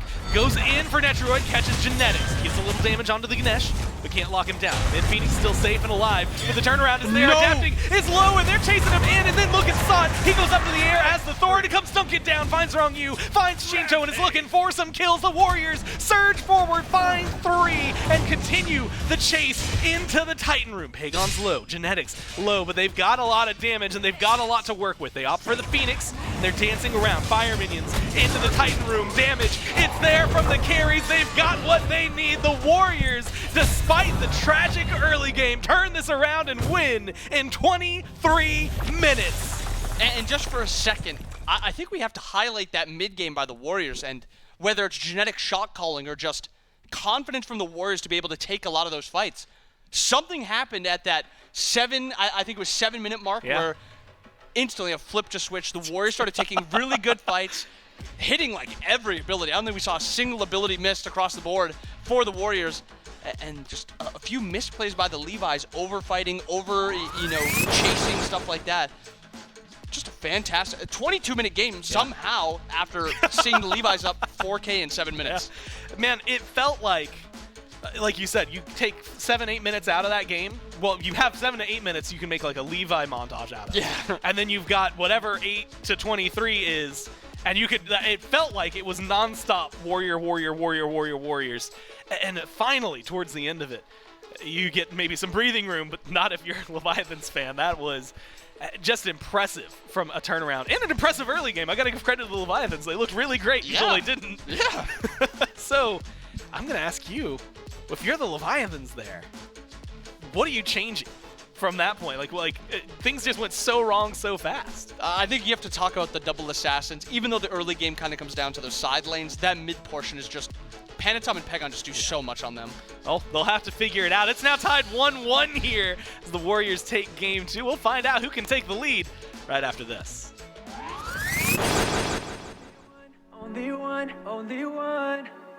Only one, only one, only one. Patience. I'm running out of patience. There's gotta be somebody who can save me. Gotta be someone who feels the same. Cause I've been all by myself, got nobody else to help ease my mind. I feel so lonely, so goddamn lonely. Can't be the only one. No, I can't be the only one, only one, only one. Only one, only one, only one. I can't be the only one, only one, only one. Only one, only one, only one. Only one, only one, only one. Only one, only one, only one. I can't be the only one, only one, only one. Only one, only one, only one. Lonely, tired of always feeling so lonely, with nobody around to come and hold me. Gotta be someone who feels the same. Cause I've been all by myself, got nobody else to help ease my mind. I feel so lonely, so goddamn lonely. Can't be the only one. No, I can't be the only one, only one, only one. Only one, only one, only one. I can't be the only one, only one, only one. Only one, only one, only one. Only one, only one, only one. Only one, only one, only one. I can't be the only one, only one, only one. Only one, only one, only one. Cause I've been all by myself, got nobody else to help ease my mind. I feel so lonely, so goddamn lonely. Can't be the only one. No, I can't be the only one, only one, only one. Only one, only one, only one. I can't be the only one, only one, only one. Only one, only one, only one. Only one, only one, only one. Only one, only one, only one. I can't be the only one, only one, only one. Only one, only one, only one.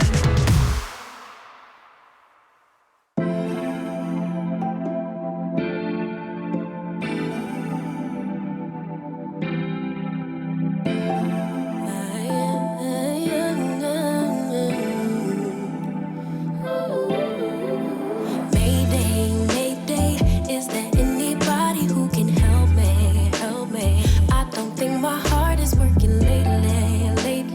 I can hear it calling for you, yeah. You show me beauty in life. You put me first all the time. No wonder I'm on a high when I'm with you, oh yeah. You like the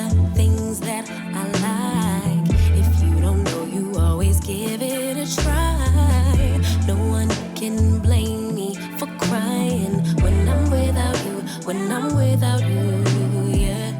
Know you got dreams of your own, sure you got places to go, but I just want you alone, oh yeah, yeah.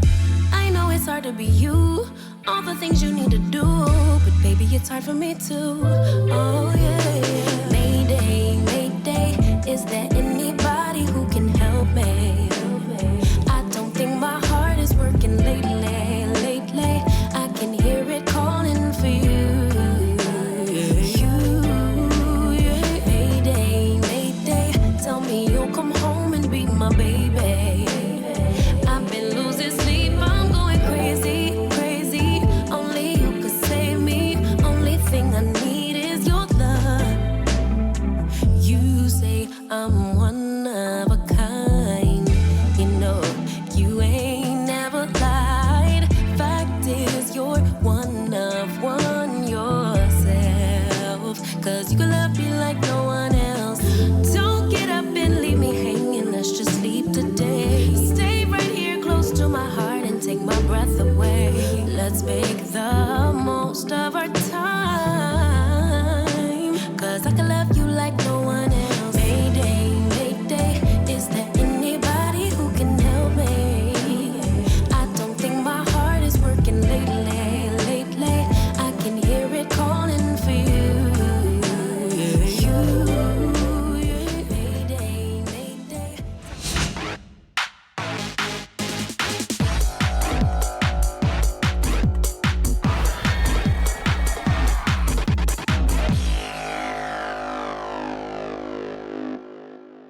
The Levi's, they fall down to game number 2, and they close the gap. The Oni Warriors tie things up at 1-1. You've got Frog, you've got Trelly still breaking things down on the desk. And Trelly, the Oni Warriors, they just flipped a switch, man. Yep.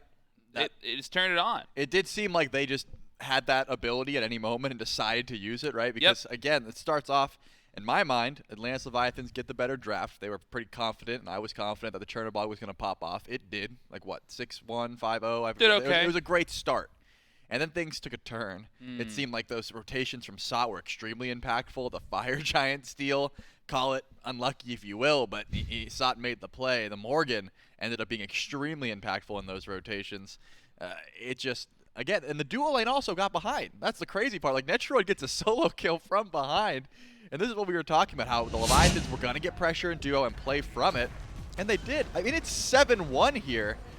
It just did not seem like the draft was going to be enough from the Oni Warriors, but at some point they just decided, hey, we are simply going to be better. And from that point on, again, there was a bit of a Fire Giant steal where the Leviathans were able to come back in for a second, but the draft really came in together. Maybe that was the play, right? Maybe it was a mid to late game draft that the Oni Warriors were planning on, and they just needed some time before they could start cooking. Yeah, it felt like really the person who flipped that switch was SOT as well. Because, 100%. I mean, he jumps in, gets that double kill in the first clip we saw. He was the one arguably starting these fights, transforming into the Chernobog. He was also the one that stole the Fire Giant. I think right here in this clip, he also is able to. And then he gets out. This is a crazy clip. He just turns it around on double-digit HP. He is the one. I mean, that's first of all, that's the second Fire Giant steal just in this split that has been like stolen with an auto attack. Variety blinked in and stole with an auto attack on Hades last week, and this time SOT just comes in, does it on the transformation in Chernobog. So that's crazy in and of itself. Of course. But also, I'm not even sure they needed the Fire Giant. Like, the Oni Warriors, they just, it felt like after a certain point in the game, they just couldn't lose a fight, which is reminiscent of what we've seen from this team. And that's the other thing. I mean, Adapting and Thor have been an iconic combination for years, but we have seen Adapting play Thor a couple times recently, and it has not hit that mark for me. I don't know if it's one of those situations where you just got to keep playing until you get back into the swing of things, or you bench it for a bit and look towards other options. I mean, as far as I'm concerned, if it's not working this many times in a row, maybe you just want to switch up, go to something different. The Merc looked great, for example. Like, I'm not saying you have to run back the Mercury every time. It's going to be taken away, but the Thor in particular has not been landing for me. Picks and bans for game number 3. And Mifflin said yesterday, some days are just not Thor days. And you could maybe even extend that. Some patches are just not Thor patches. If you really want to go that far, some months are not Thor months. Maybe not that period of time for adapting. Maybe trying to look for something else. But these picks and bans have been sort of the constant focus of this set. I know that there were some question marks in game number 1. We saw the picks and bans, and we didn't think the Oni Warriors got everything that they could have gotten. Then the Oni Warriors, they get that second slot after game number 1. Then they come away with a draft that clearly they were happy with. They turn around and win game number 2. Now it's the Levi's back in that second pick slot, and I am eager to see which of these picks get let through, because so far it's just supports. Yep. Now we get to figure out. We already know what the Oni Warriors value, right? They gave up the Chernobog. They didn't care that much. Do the Leviathans fear the Pele or the Chernobog? Or, I mean, heck, Pagon did have a turnaround on the set gameplay, so let's see which one of those, or if any of them, they just decide to take, the better of the worse of the two in that situation. But the Oni Warriors have taken away the Ganesh, so we will get to see genetics on something different finally this set, which is going to be a good look, as well as the Ares, who has just been extremely dominant just for about anyone. I mean, it is no longer a meta where, oh, they have a bunch of characters with no CC immunity. Ares is good. Ares is just good now. Like, he just has pressure. The buffs, that extra, stats on his 2 and everything that has happened to Ares recently makes him just insane in lane, which is what you're looking for. Both teams are okay with playing through pressure. So, Ares, smart ban. It will be the Freya, though, for the Oni Warriors. So, possibly not fearing the Oleron, right? Or just saying, hey, we need a throwaway ban here. We need something to take away to guarantee that we get either Cherno, Set, or Pele. And now the Leviathans have their option. Do they take away one? Do they leave them all open so they can, lose one, grab 2? I think that's probably the correct play, right? I wouldn't ban any of them in this case. Yeah, I mean, this feels like very similar to how the game 1 draft went, where I think the Levi's had the same set of bans. The Warriors slightly different, this time banning away Ganesh. But in this slot in game 1, the Warriors took Set, and the Levi's instantly responded with Oleron Pele, and it led to a game 1 win for them. This time, it's a switcheroo, and the Oni Warriors take the Oleron up top. Okay, so now the Leviathans grab Pele and what is the question? I really do not believe that it's going to be a set. I know I've said that twice now at this point, but it just doesn't seem to me like a pick that anyone on Leviathans is looking to play.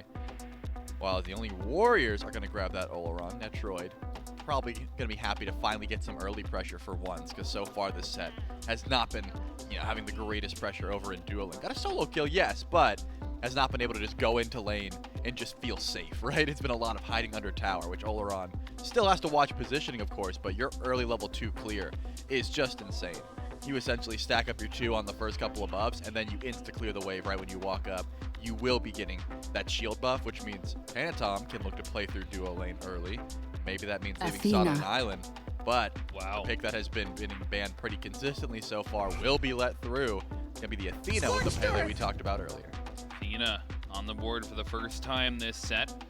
Will head over to Rongu, who has looked dominant on it just this phase alone. He can definitely run games on this pick. You think you're ready for the dash taunt? Like, oh, Athena only does one thing, and then it's just criminal. It's like there are so many dash taunts, and you can't always have beads. It can be tough to deal with this pick, and the Pele adding to it certainly adds a little bit of, you get that mitigations on the Pele dive.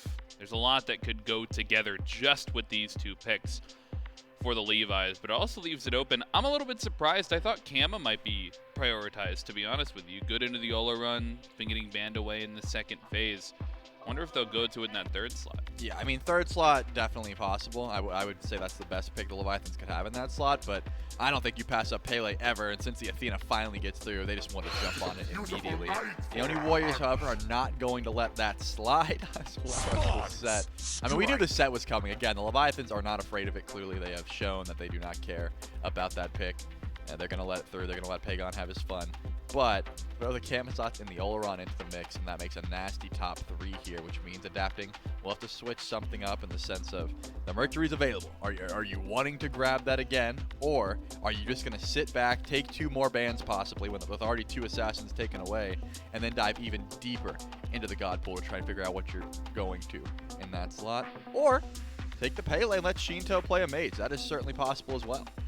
This feels like a Cerberus pick to me. If the Leviathans want to keep going back to this Guardian, doing a little bit of CC immunity in the Oleron. But I'm also, like, I feel like more than anything, though, it's a tank. They want to hold on to this flexibility because I'm with you. I'm not convinced they want to lock Shinto into this mid Pele before they even see the second half of the draft. In fact, they might save that flex pick all the way until we get towards the 10th and final pick of the draft, rather.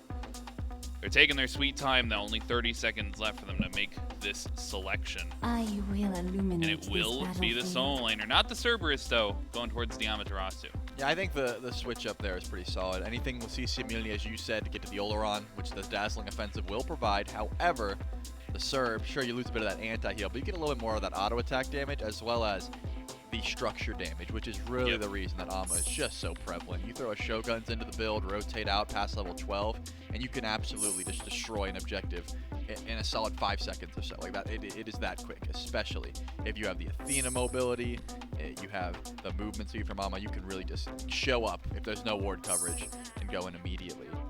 But as I said, adapting will take 2 bans here. He knew that was coming, right? You have to ban out adapting in that slot, and notably, the Thor remains open. This is not something the Oni Warriors have to fear. They're just going to take away the Mercury and the Daji, things that Oleron wouldn't appreciate in lane, right? And just leave that peg open. They say, go ahead, go back to it if you want. That's not something we're worried about. The bans feel almost telegraphed at this point. The Morgan taken away for Sot. They don't want the Hades matchup into the Amaterasu. Then, as you said, adapting. Some of those picks taken away from him as well. It looks like they are going to hold on to that flex potential on the Pele until that 10th pick. They'll lock Panda Cat into that soul. I don't think he looked bad on it in Game 2. I think he looked fine. Of course, the solo kill from behind is not necessarily like, that's not the energy you want to go into Game 3 with, but still, one of his more comfortable picks. Yeah, I mean, like I said, when I got to talk to Panda about how he thinks duo lane should be played and why he has been liking just gods with pressure in general, it makes a lot of sense. It's going to give you incredible early lane pressure as well as just burst damage throughout. The Ymir and the Susano. So that's going to be Kama solo, I would think, right? If you're giving Set over to Pagon, which he's been playing all day, makes a lot of sense. There's no way that Panaton wants to take the Kamazots into the jungle when the Susano could solo. I just don't think it's as fun of a matchup. We've seen a lot of Susano solo and ranked in particular, but it just gets sat on so long. It takes a while before you actually get online and start rotating out. So yeah, I'm thinking you hand Kamazots over to Sot and just let that go. And we see the salty run back for the bottom two, the Soul and the Thor one more time. That shows confidence, and honestly, I respect that. Leviathan said, you know what? We had these 2 picks last time. Didn't exactly go the way we wanted to, but we're still confident in our ability. And again, when you have adapting and Thor, you could have an off game, but he's not just gonna miss the ability to hit Anvil of Dawns, right? It's gonna come back to him. Yeah, he is. I think he has had enough years of godlike play on this. He has earned the right to go to Thor again. Right. Yes, he could have a whole season of missed Thor ults, and I still wouldn't be unhappy with him pulling it out on the world stage. Like it is his pick through and through. An interesting last 2, though, for the Oni Warriors. Yep. I'm hoping for a little bit of spice. Sot has been liking the mages. I'd love to see an Ola run solo. I don't think it would be good, to be clear, but it would be fun. So we'll see how that draft rounds out. But one thing is clear: that's pressure. That's 3 assassins and a W key support, all in a sanctified field. That is a tough fight to have. Yeah, you could let. I'm looking at that draft and take away the teams. I'm like, oh yeah, that's the Oni Warriors. Like, I don't care what label you snack next to it. That is an Oni Warriors draft through and through. Remember, they did lose a bit of pressure last game in the early up into this soul, but again, you got Oleron now. Your lane clear is going to be able to match that very easily. Throw that in the mix and say, hey, we're fighting up that prot buff, that shield buff early on, like level 3. Send a rotation over there. Should be a good time. The Atlantis Leviathans, though, they're going to use that global presence from the Athena, from the Thor, try and get active in the duo lane as well. That's where a lot of these fights have been happening. The benefit of the global presence was that Shinto was able to get there immediately, right? He could just fly in with Chernobog. Now, assuming that he takes the Pele into mid, you've got the extra movement speed. You can get there, but you more so have to plan those fights. You can't just react and go to those fights. You have to be like, hey, we are looking to fight at that purple buff. Make sure you get over there. We're trying to group up. Still, just takes a little bit longer to get there. You have a little bit of that global presence on the Leviathan side, right? They have that Athena, which is something, once again, making its way into the draft for the first time here, as well as a semi-global pressure from Thor. The Levi's, I mean, they had a fantastic start in game number 1, game number 2 as well.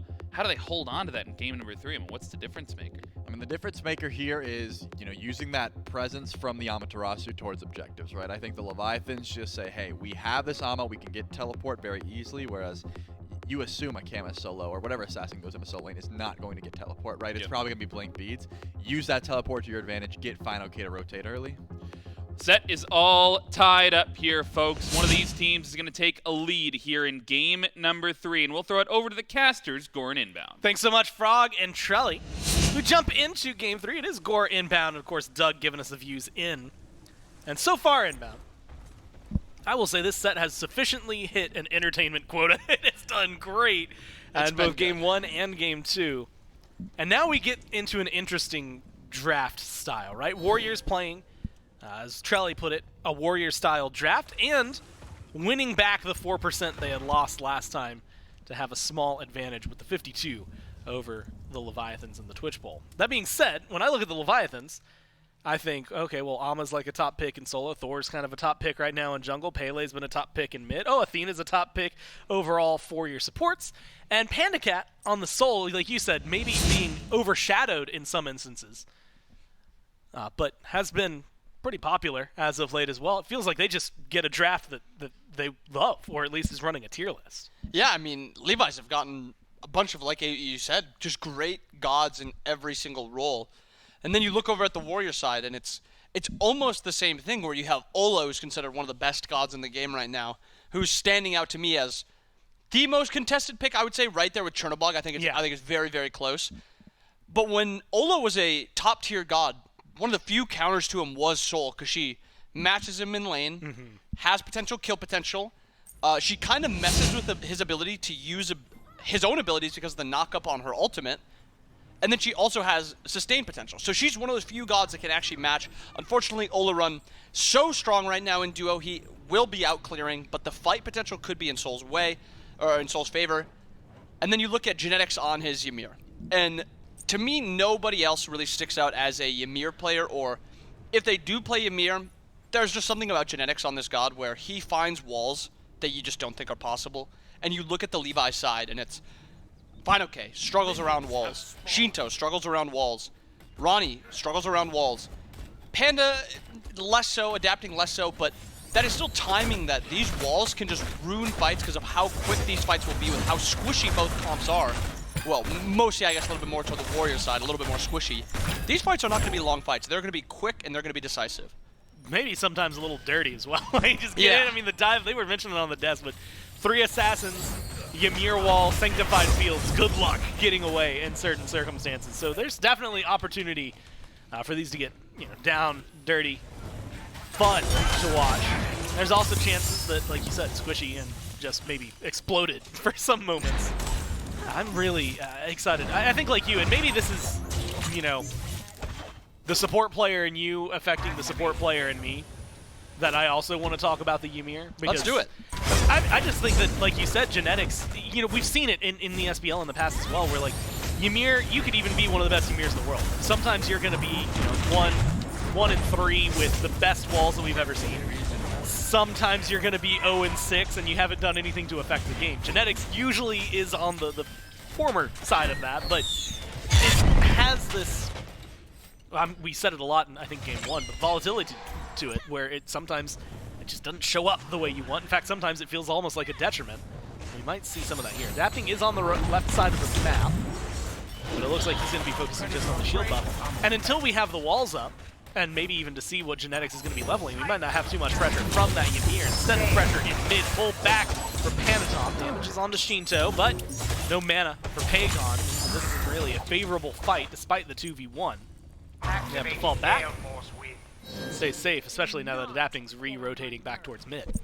And we've seen this little change happen now through the first 2 games heading onto this 3rd game, where we have 7 beads purchases, not a single blink on any of our assassins yet. Obviously, we're going to be seeing probably 3 at least in the rest of the game. Maybe a fourth if Genetics opts for that, or Ronnie even. But this is a little bit more safer that they want. They want to play to live a little bit more. They don't care as much about that engage towards the early portion of the game. Once you get level 12, they'll most likely opt for it. But this should mean it should be a slower early game, a lot more farming. Maybe they look to get involved around level 5. I think the Levi's more likely to be involved around that point. But the Warriors really only have duo to play around. Yeah, it feels like that's going to be not just the pressure point, but even late game, what facilitates them, right? Until you get these assassins into a good spot, or like you said, maybe some blinks get online, you're really, really just hoping for their pressure. And it was, I saw like Mike mentioned it on Twitter. I think Zap was getting in on the conversation where just up to this point, the Warriors have picked almost negative pressure, right? They've almost picked willingly to be bullied in the long lane. Now they finally have a little bit of that going their way, but it feels like they maybe if not lose, are still just kind of net neutral for where they have been over on the right-hand side of the map. And then, older run late game. Then you get that part. Yep. But it does feel like, compared to what we got used to seeing of Warriors in Phase 1, this is going to be maybe a little bit slower pace, unless Panatom/Pagon/Sot just find a really, really great scenario for their dive. And it's always possible for that to happen. Because it seems like they just manifest it sometimes, even when they're down 7-1. I definitely do think that this is going to be a game that we could see not spinning the wheels as quick as the last game. Yeah, and then you'll hit that mid-game spike where and then the Warriors know they spike, and then they're just off for the races. And we're talking about a completely different game. Early portion, though, Pegon taking a little bit of poke here, has that tier 2 trans. Shinto has not hit the reset button yet, still only has tier 1 Soul Eater. Everyone kind of farming up their own buffs. Not too much pressure along the map. First level 5s, Solo, Pegon. Not too surprising. Pegon is able to kind of traverse the map a little bit easier than Shinto is. Can just dash to green buff a lot simpler, dash to red buffs a lot simpler. But we still have a lot of camps to be farmed. Really no lead right now for everyone. Pretty even. Now I'm going to ask you this, because it looked like he meant to, but at the same time maybe it was just like positioning or a sidestep. Pegon picked up green instead of red. Is that going to be something that you see like benefiting him, or is it maybe a little oopsie daisy? I think it's pretty good this game. You don't really need that extra farm from red buff. You're not going to be getting a ton of power from it at this point. The HP 5, the health, everything you're getting from the screen buff is going to make him a lot harder to be killed. And when you think about Set, I think this early portion of the game is his weakness, and it's your ability to burst him. And with that extra green buff health, extra green buff HP 5, it makes him a lot harder to be killed. Especially since Shinto, over the last few minutes, it feels like he's been getting the better of the poke trades. Yep, for sure. So, HP 5, not a value you get to talk about too often, because, like, why? But also, actually valuable here. Actually valuable. And maybe going to make a difference, at least in changing up First Blood, 4 minutes in. Very similar, I will have to say, to last game. It started around this pace. We got to, 5 minutes, I think? And then suddenly the Leviathans just absolutely started finding kills left and right. It wasn't until they got that 4-man swing in the left side jungle that really opened up a can of worms. And then, admittedly, the return from the Warriors right afterwards made things incredibly interesting for them. But nothing out of the ordinary. Ults are now available. And you had mentioned no blinks, but Thor specifically might not need it as much as, say, like Susana. For sure. So do you think, like, is Adapting the one to watch right now, or do you think that the Warriors could still maybe get hands-on and try to force a fight? I think you're right to point out the Thor as the engage point for this early portion. I think the other one is Shinto on the Pele. Usually he won't opt for the blink ever early, unless he just has no CC on the enemy team. But yeah, I think Adapting Shinto should be the ones that stick out the most. I think there is potential in the solo lane also with Solo's pressure right now versus Final Case Tier 2 Golden Blade. There's just a spike there that they have the advantage with, and I hope to see them push a lead here. Well, Wall, just shy of keeping Shinto locked up. Speaking of adapting and his ult, he's in the sky. Comes dunking down, finds 2, Sot and Genetics, and then a taunt from Wrong Yu keeps him engaged. Pagon's rotated in, they've got the assassin dive, and they're going to look for a little bit of it. Knock up from the ult from Panatom in the wall. The wall itself is what saves the day there. First blood to Pagon thanks to the lockdown on the back of Genetics. And it looked like the Levi's weren't on the same page with that. It was like partial engage versus partially leaving. FineOK was just doing his blue buff that entire time as his team was getting fought on. So maybe a little miscommunication there by the Levi boys. They did secure the blue buff, but they did lose first blood. And it goes over to Set. And that might be the scariest character to have get a lead, along with one of the scariest players to have a lead. Pagon, 1-0, first blood, and like you said, on Set, who can hit his stride pretty quickly. Gonna now have 20 stacks on his Transcendence. That was the other half of this. You got Soul Eaters, you got Transcendence, you know, the Thebes for the supports, which is pretty much par for the course. And kind of relaxing, it feels like, right? I mean, obviously not. They're getting aggressive in the right side jungle, but it doesn't feel like this hyper-aggressive phase of the game just yet. But now that you've got that small lead, I mean, you're talking gold in pocket that has not yet been spent from Pagon. He's going to be backing probably nothing too crazy. Yeah, 1,400 gold, so tier 2 item at best. But it's the ball that starts rolling, right? I mean, we talk about snowball. Got to start somewhere. Up in the sky goes adapting down onto Netroid, and Genetics wall is good. Beats force. Sanctified Field's already down, but Netroid with the relics and great peel from Genetics gets to walk away with his life. Very good peel by Genetics there. Also really good beats timing by Net. I don't think that was a full all-in by the Levi's, by how they were positioning, how they were looking to take that fight. It kind of gave me the feeling that they weren't looking for the all-in. They were mostly looking for relics. So close to the tower line for the Warriors. Very hard for them to get the kill unless Adapting gets the best wall in Smite history. Unfortunately, that wasn't really possible there. So they just get out, but they get the beads on Netroid, and as Olo run, in this early portion of the game where you can't really fight back all too well against Dive, this is the exploitable part about him, especially when you have that free engage Thor, dash taunt Athena, Shinto can get on top of you very, very quickly, and then Soul's got a lot of follow-up. I think the eyes have to be on Net right now. He's got to play safe until he gets his, you know, at least his beats back up. Ult is up now, but there's still just so much burst. He could easily get caught out and just killed it quick. Yeah, a lot that can change in the blink of an eye, as we learned so quickly last time. 30 seconds was all it really took. About 2 minutes was what really got us the shift around. Shinto under pressure in mid. Teleport forward, ult there. Knock up good. Wrong you with some mitigations. Make sure that Shinto doesn't take as much damage from it as possible. Sot, FineOK, and a little bit of a boxing match 1v1. That's going to be one ult used on the side of FineOK. No stun. And that seems like it's going to fizzle out. Does not stop the Warriors from playing aggressive. They're invading the red buff successfully at that.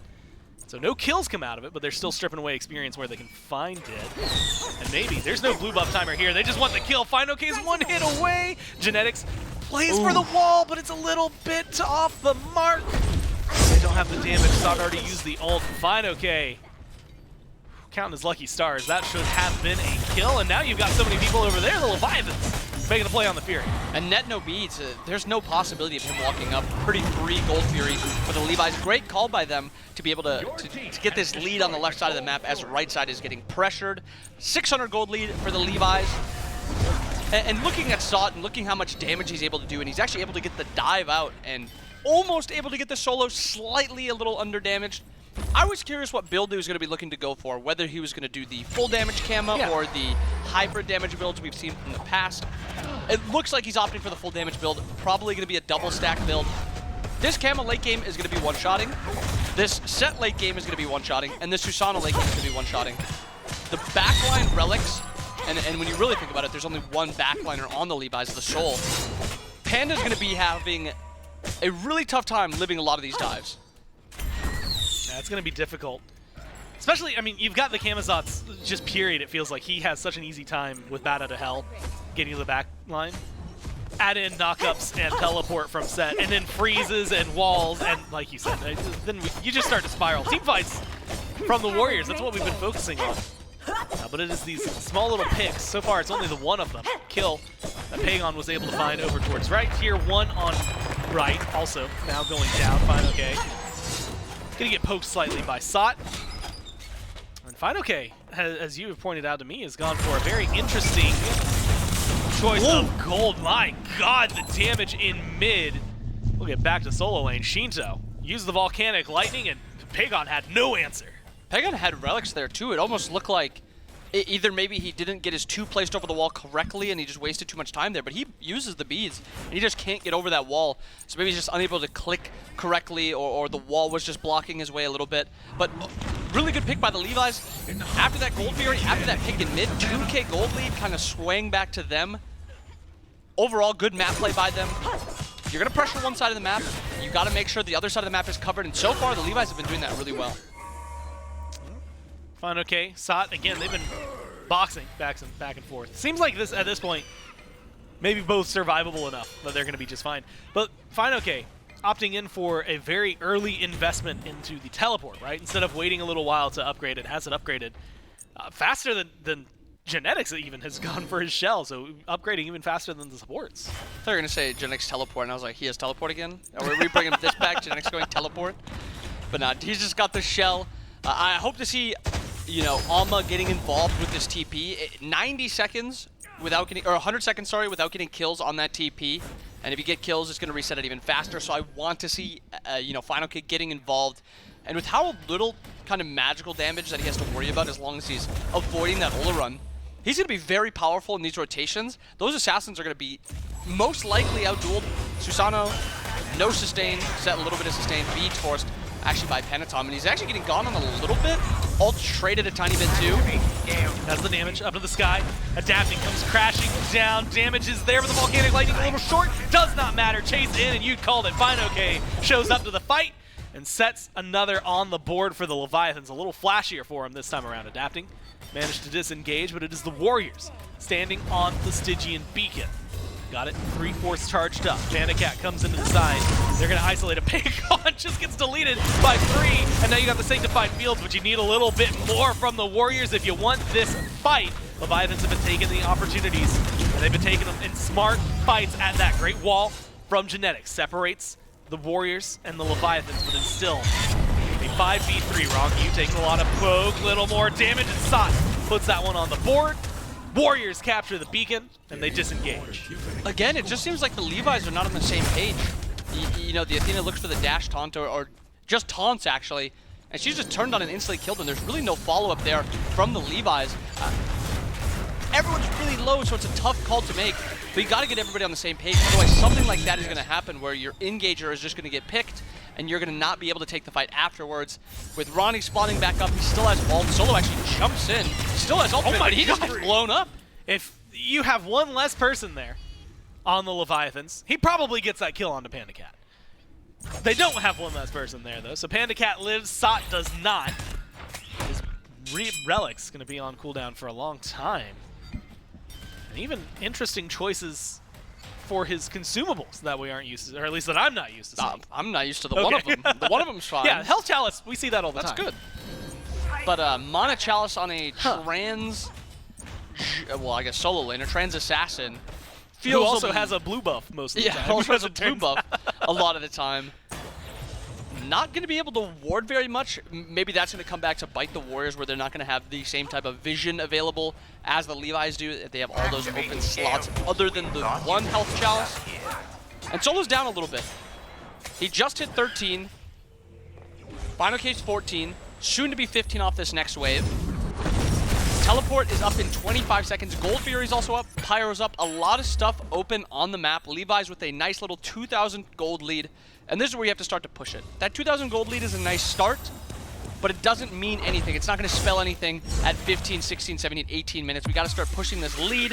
If that's what we're comfortable with and you have a level 15 Alma, now is the time to be looking for something. Hell, it should have meant something at 8 minutes when they had like True. 2,500, and we saw how that could fall apart. So yeah, like you said, 2,000 where it is, not the most assured spot in Smite for the Leviathans. That being said, they're leading 4-2. It's 15 minutes in, and that gold is going to be helpful to keep them going. 4 more stacks for Sot to be able to finish that Transcendence. Just keeping my eyes on some power spikes. Shogun Skasari finished up for Fine OK. Feels like with him, a Soul, and a Pele, that's going to be pretty helpful in terms of fights, and maybe not even just fights, objectives, since they're starting up the Fury, and they get it without a single response from the Warriors. And it's a big overstay on the back of Netroid. He was level 14 with only the one relic, and it was down. He backs, gets his Aegis off. He's actually getting gone on right now. Sanctified Fields used, Aegis used, Beads almost back up, but not in time. And that just goes to show, if you can get it all, you can kill off Oleron, and that's where the pressure has been. We talked about it the first time the Warriors have had the pressure in duo lane. And yet it does not matter. Down 2 levels is Netroid, 0-1-1 versus the 1-0-1 for Panda Cat. Pagon fighting Shinto in mid, looking for a little bit of poke. Had some backup on the way, but so does Shinto. Phantom's gonna go in. Pagon who's fighting before. Now the knockup. Good damage there. You need one more hit. Pagon supplies it. Dunk, down, hammer, double tap. Wall off the mark, and there's gonna be the teleport from Pagon. Disengage is good, but you got fine okay. Sot trying to play, at least disrupt her for a moment. This is gonna be the set. Lock it down, tries to fight. Ama wins that one. Thor's here. And Sot's not gonna take the 1v2. Leviathan's turn. The mid gank on its head put the Warriors down. Really good rotations by the entire team, and Shinto got a lot of damage off onto Panatom. I don't think Panatom was expecting that amount of sustain and damage, and he got out just 1 health. They do pick up the kill on the Shinto, but a 2-for-1 trade. Good rotations by the Ama, level 16, and we actually have a level 17 Panda on the right side of the map with the Shogun's Amaterasu grouping around this fire. Yeah, started, dropped. 17 minutes. Well, they wasn't as exciting as it could have been. Heat check, right? Yeah. Go in. Hey, how fast do you think we can burn this fire giant? Touch it for a second. Oh, hey, guys, the Warriors are here. Let's go ahead. Let's back away. Like, we don't want to coin flip it. You do have that stellar burst that we saw, you know what, miss out just barely on a Gold Fury steal last game. And that fire giant, I believe last time around, was stolen as well from by the Warriors. And so it wasn't necessarily great for Panda Cat to secure, but in theory, it should be. Exactly. And I love this grouping by the Levi's and how the Levi's have kind of lane swapped almost. Sending Pele over to the left lane, this is something that the Warriors really like to do. Yeah. And with the leads that the Levi's have, they're actually opting to do it with this Athena, also very threatening global character. Sending the Pele to left side, keeping the Soul in mid, allows you to threaten this Fire Giant if somebody over-rotates to left, or if you get a solo in left lane, and one of the best solo characters in the game. Little dash conflict of Panda, nothing really forced. Just wanted to make sure nothing too exciting happened there. But if you are pushing down that left lane, Pele gets the solo, especially because she's level 18. So much threat on that side of the map, and so much safety because she has the Athena combined. And then there's always that Fire Giant threat, and it's something that the Warriors really have done very, very well.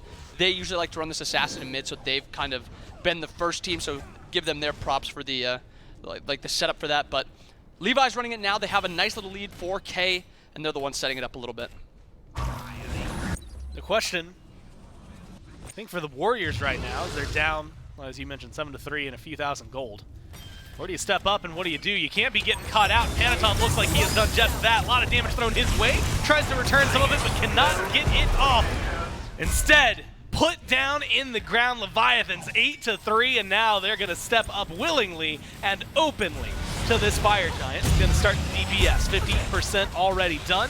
You've got the Warriors over here, teleported in from Fine OK as well. So a 5v4 damage on the Genetics lockdown. Wall is there. You need a couple more hits. Adapting on the side with Shinto, but they can't close the gap yet. They're looking for it. Teleport in is all you need, but Sot jumps into the back along with some help. At least finds wrong you, but you've lost your team. You gotta do something bigger. You need something better from the solo laner. 3 gone on one side, 4 on the other. Sot with the opportunity, standing outside the Fire Giant, and is waiting.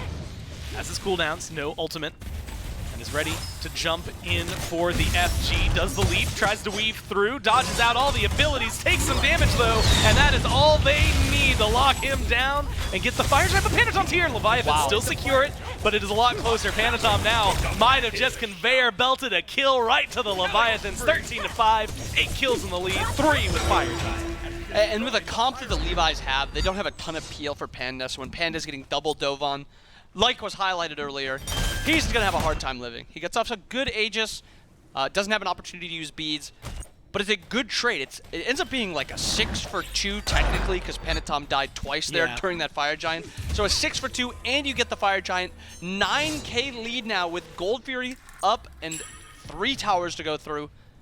Levi's in a very good spot. They have a level 26-1-4 Shinto with Fire Giant. Unfortunately, a slight downside with having no Fire Giant in your ADCs. It'll be a little bit harder than you'd like it to be. but a Death's Embrace just finished by FineOK. Bluestone finished. You got 3 starters finished on the Levi side. A lot of pressure is going to be put out by them, and it's on to the Warriors to respond. Consequently, no starters finished on the Levi side. Or, sorry, Warrior side. They're going to be able to pick up Fury. Pretty much no problem. So Leviathans continue to extend this gold lead. 9,000 now in pocket. Just shy of pushing that 10,000 mark if they can find it. And I've got great news for them. There's a lot of gold still on the map. Tier 2s. All 3 still standing on the Warrior side of the map, and that's where they're going to have to set up to defend. 3 Leviathans on left. Strong you, Shinto, Panda Cat. And sometimes all you need is a soul in lanes like this. Even without a Fire Giant, she's known for pushing towers. Now you've got the minion wave. That one falls pretty quickly. There's going to be the gold you need. Help start pushing up even further. Minion wave here on left. Great wall from Genetics blocks out some damage. And the Leviathans are going to opt, instead of Phoenix, for the tier 2 in mid. Seems to be the call for now. A little safe. They're up to 10k gold lead. It looks like they're maybe trying to get Panda Cat's level 20, get his starter, get him to come back. They've got plenty of time still left on this Fire Giant, about a minute and a half before it even's going to be off their waist, and they've got plenty of time to push back up. Enough gold on the map for them to get the reset off, get to their full builds. Bunch of starters coming through. Now they've got another one added to Panda Cat. 5 items through on everybody on the Levi side, except Ronnie, the support, who unfortunately is only allowed 4 items because supports. But a lot of pressure on the map that the Levi still have. I want them to still like start to push this lead. This is a nice lead that you have, but this Fire Giant is something that you could really break open the base, and they're playing this super slow, and Panatom's even invading your back camps. You're playing it so slow. Yeah, they still have a minute 15. You would not think that they are the team with the Fire Giant right now. Admittedly, it's only on 3 of them still, right? FineOK, Adapting, and Shinto, the ones who got to live. And the ones who got to see what they had. Maybe not going to live for much longer. Panatom blinks forward, looks for Shinto. Wall just a little late there. And Shinto with the ult gets out of there. Thor, jump comes down, turns it around onto Panatom, Adapting with huge plays. Might trade out his life. No, his wall is just better. The CC is just stronger. Genetics is looking for it because it has to be the fadeaway. You need something. Double tap even. Connects over the wall, and 3 disappear from the Warriors in the blink of an eye. Double kill for FineOK, and the Leviathan steadily marching towards victory at this point. Barely wall is off the mark by Genetics. If that ult hits, Pele dies nearly instantly, and they're able to get out of there. Unfortunately, they opt to chase. They don't know entirely where the Levi's comp is. 3 die. Should be a 3 middle Phoenix, maybe even a right Phoenix with how much time they still have left before the Levi's, or before the Warriors, I'm sorry, are going to be able to take the fight. So 2 Phoenixes going down right as Fire is going to be respawning. The Levi's are set up for a very, very good spot. We've seen the Warriors come back from some pretty devastating odds. This one feels oppressive. Exactly, and a little too poked to end up going for that left Phoenix, but it's still not the end of the world. Fire spawning back up, they get mid. A lot of pressure is going to be on the map. And that global Thor, the global Athena, is really something we have to keep our eye on. It's hard to get picks into comps like this. And I love, it goes back to what the desk was saying. Just, you know what? Adapting, I mean, even go to last week, right? There's some games where it's just not a Thor day. I'm going to steal that from what Mifflin kept saying yesterday.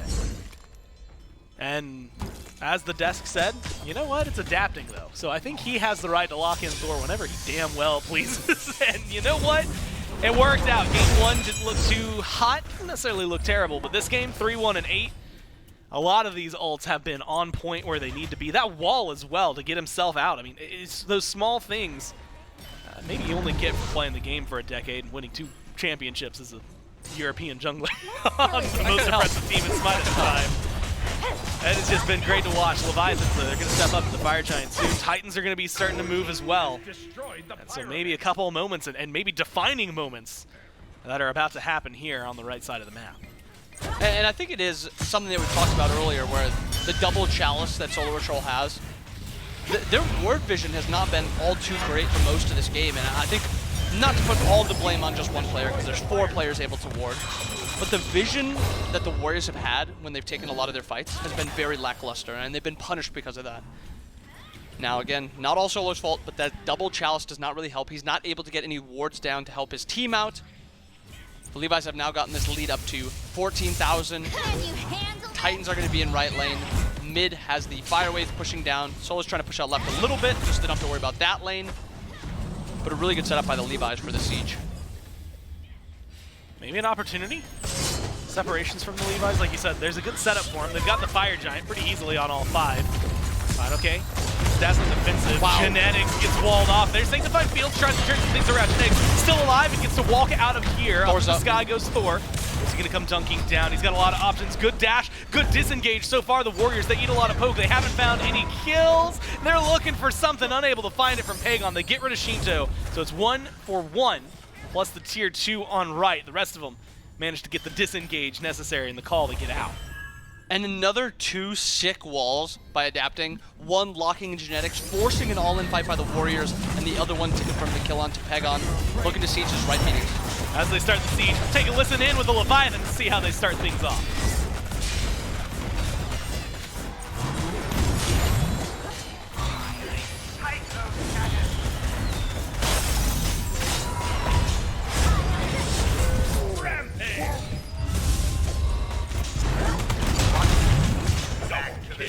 Celebrate. And just like that, you hear it in the game, in this game, Leviathans gonna put themselves up 2-1 with a clean siege on right. These walls by adapting over the past 2 minutes have been unbelievable. He has, not single-handedly, a lot of great plays by the Levi's, but he had some fantastic walls that ended those fights so quickly for the Warriors and really kind of put them into a position where they, forced to take those bad fights. And we were talking about the Emir as the god with walls. It seemed like adapting was the one that we should be talking about with his walls. Yeah, most of the time, adapting, or at least Thor comes up and it's like, okay, well, let's talk about the stun part of it, right? Sometimes you get to see what the wall part of it is capable of. And we've had times in the past, you'll think of like your Osiris, maybe Ganesh on that list, like, okay, cool, they're just going to go through, who cares? But in that game, several times, whether it was the stun, the walls, the blocks, adapting, really leading the way, making it way easier for the rest of the team to look good. And now the Warriors, this has been the conversation. Best team in Smite, are they still that? Are they undefeated? Are they capable of doing that? Their backs are against the wall. And it's not even they're playing bad. They're playing good Smite, but the Levi's team is just playing better Smite right now. We'll have to see. They're playing better Smite. Can they keep it up? Play the best Smite potentially here. They're up 2-1. Find out how the Warriors respond right after this.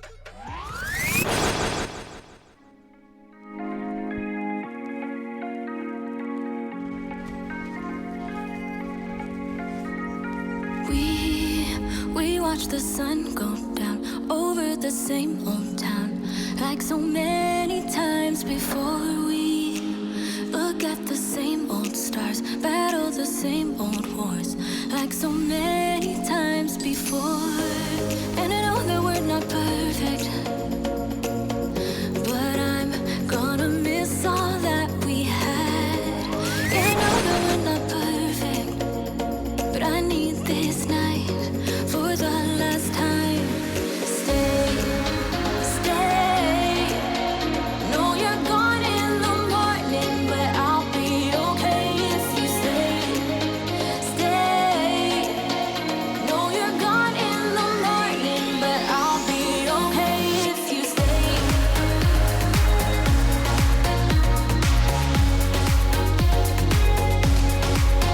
If you stay. No, you're gone in the morning, but I'll be okay.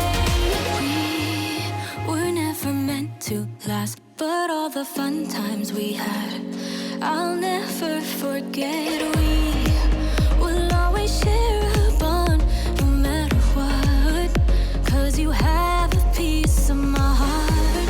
And I know that we're not perfect, but I'm gonna miss all that we had.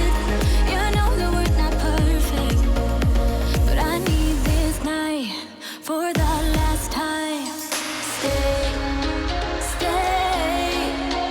No, you're gone in the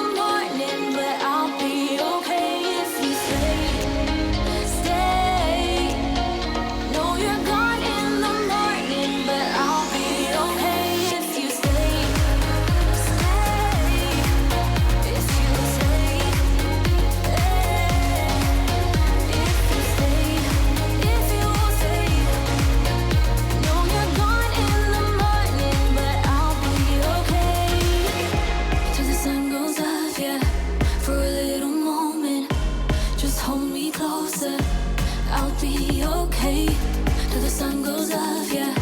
For a little moment, just hold me closer. I'll be okay. We watch the sun go down over the same old town. Stay, stay.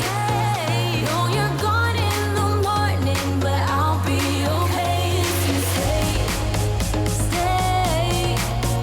Know you're gone in the morning, but I'll be okay if you stay. If you stay, if you stay, oh, if you stay. Know you're gone in the morning, but I'll be okay.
Maybe you're not different.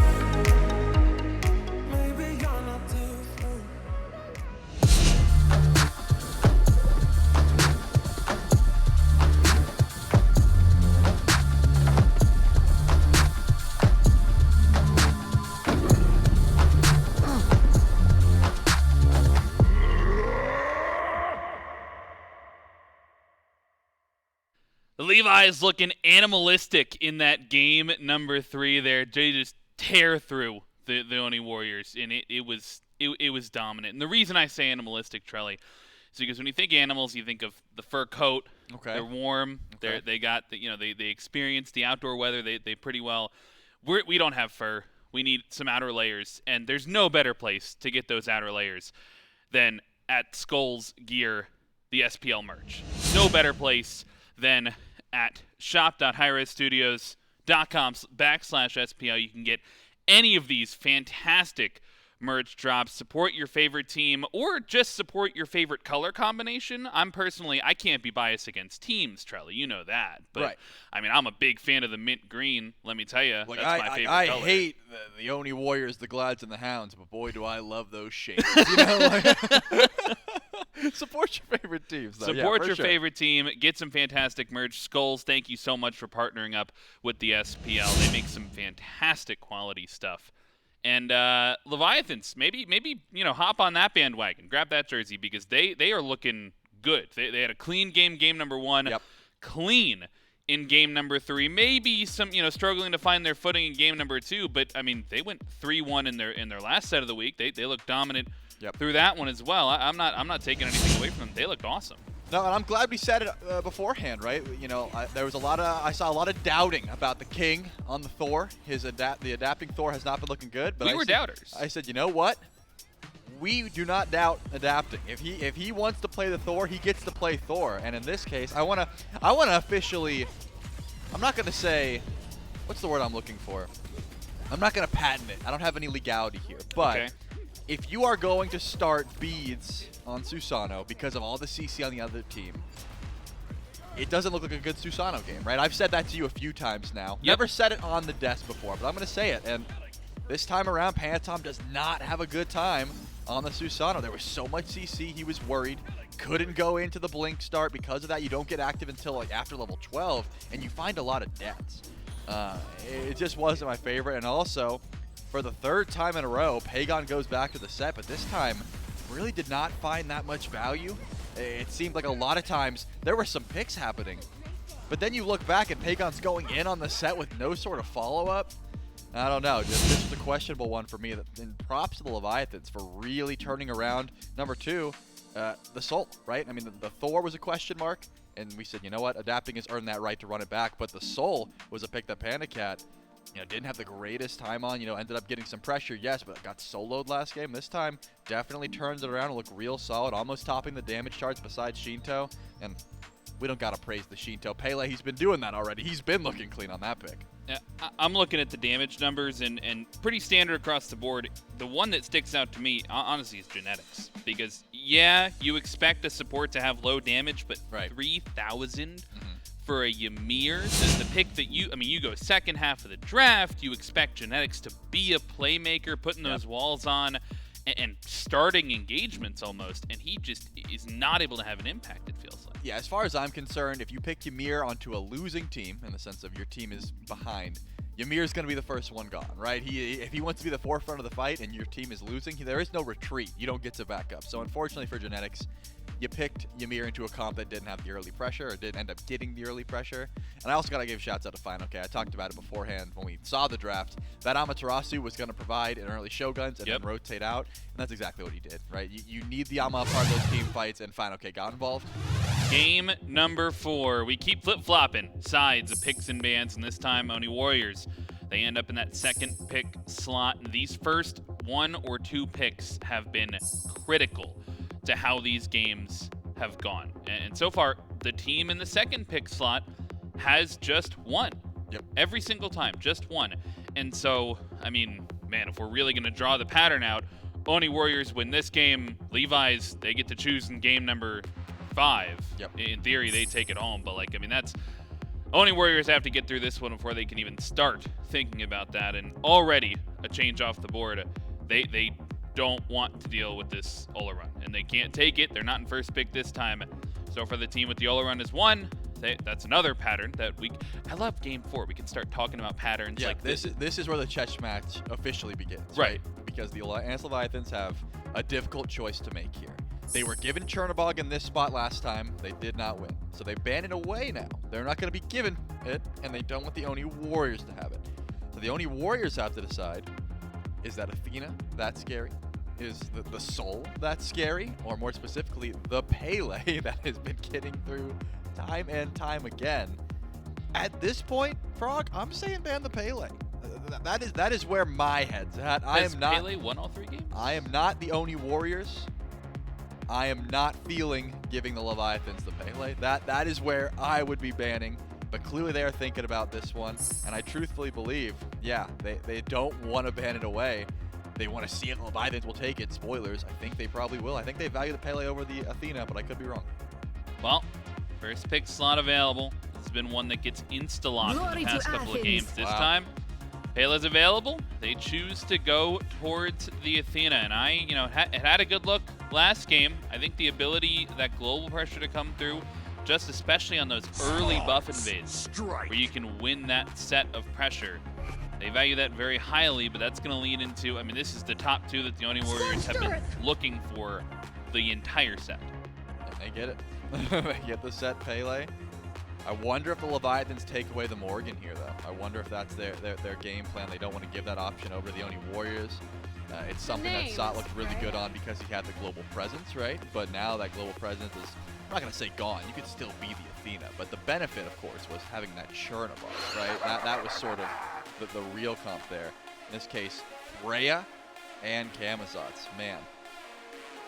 The Atlantis Leviathans, what a night and day difference between just how they were playing duo lane previously to now. It just seems like they are always prioritizing getting Panda Cat that pressure. And once they do, the duo lane has been looking so clean. Well, they get it again. I mean, they've been banning out the Freya the second half of picks and bans, I think, in a couple of these games thus far. This time around, Soul gets taken away. Want to make sure Panda Cat has the pressure, feels comfortable. They grab him the Freya. And they go to Adapting's pick early on as well. Now, granted, don't want to lock it in just yet. We did just see the Camazotz in solo. So this could still be some flex potential for the Atlantis Leviathans. They want to hold on to this. But that matchup, that might influence things. The Amaterasu lock in for the Oni Warriors. And for the first time, they don't go to that support pick top 3. Instead, they go to that solo laner. Yeah, I actually really like this Amaterasu here. It is going to put a bit of a damper on your magical damage, but do you really care when you've got this much dive from the set and the Pele, which you've already seen work, right? That is the game that they won. The Oni Warriors won was with the set and the Pele. Sure, they lose the Morgan, which was arguably one of the most impactful picks on that team, but you gain some pretty decent lane pressure, something that can match the rotations. We've been talking about Sot going to things with teleport that is usually beneficial, and he hasn't actually been able to do that, right? He was on the Camazotz, and before that he was on the Morgan, who could teleport with her ultimate, essentially. So I think just a traditional solo laner isn't going to be bad, but where do you go to in the jungle is my question. Things like Hebo and Aokwang are certainly available if you want some of that magical damage, but that's something I look towards for Panatom all the time. I think more often than not he likes to stray to his physical early junglers, and in this case you don't have that much damage. Well, do you not think it's Jungle Pele? Right. I mean, my mind is a blank. I don't know why I thought that it was not jungle this whole time. So in this case, I guess you're just going to go with one Guardian. I don't know why. Dude, this team threw me off so bad. I was overanalyzing that so hard. I was like, yeah, Sot clearly is going to be taking one of these. I already said the Amaterasu. Well, thanks for keeping me honest, Frog. I appreciate that. I mean, it's still good. We saw Vote on the Pele last week. We could see the set mid. Netroid, more than any other ADC, is like tried and true. That man plays hunters, right? Like I rarely see him stray out of that box. He goes for hunters, and that's about it. No surprise there. Yeah, Izanami locked in, and sure enough does fall into that hunter class for Netroid over there in the long lane. Oni Warriors, they've got 4 locked in. The Leviathans, this could be interesting, Trelly. The Aphrodite hover when they already have the Athena locked in. I think we've seen Fine on the Athena solo before. Granted, I think it's probably a while ago. I'm not sure we've seen it on this team in particular. And we've seen Athena in mid this season. We've seen Athena in jungle this season. If this Aphrodite gets locked in, I love that I'm like trying to flex the Athena around when I'm not. I just don't have any confidence in the Aphrodite mid. Like I just No, yeah, it's definitely Athena solo if they lock that Aphro. There's no way. I mean, Shinto has been the hard carry for this team. He wants to get pressure. He wants to frag. Aphro doesn't bring that. So if this Aphro gets locked in, that Athena definitely goes solo.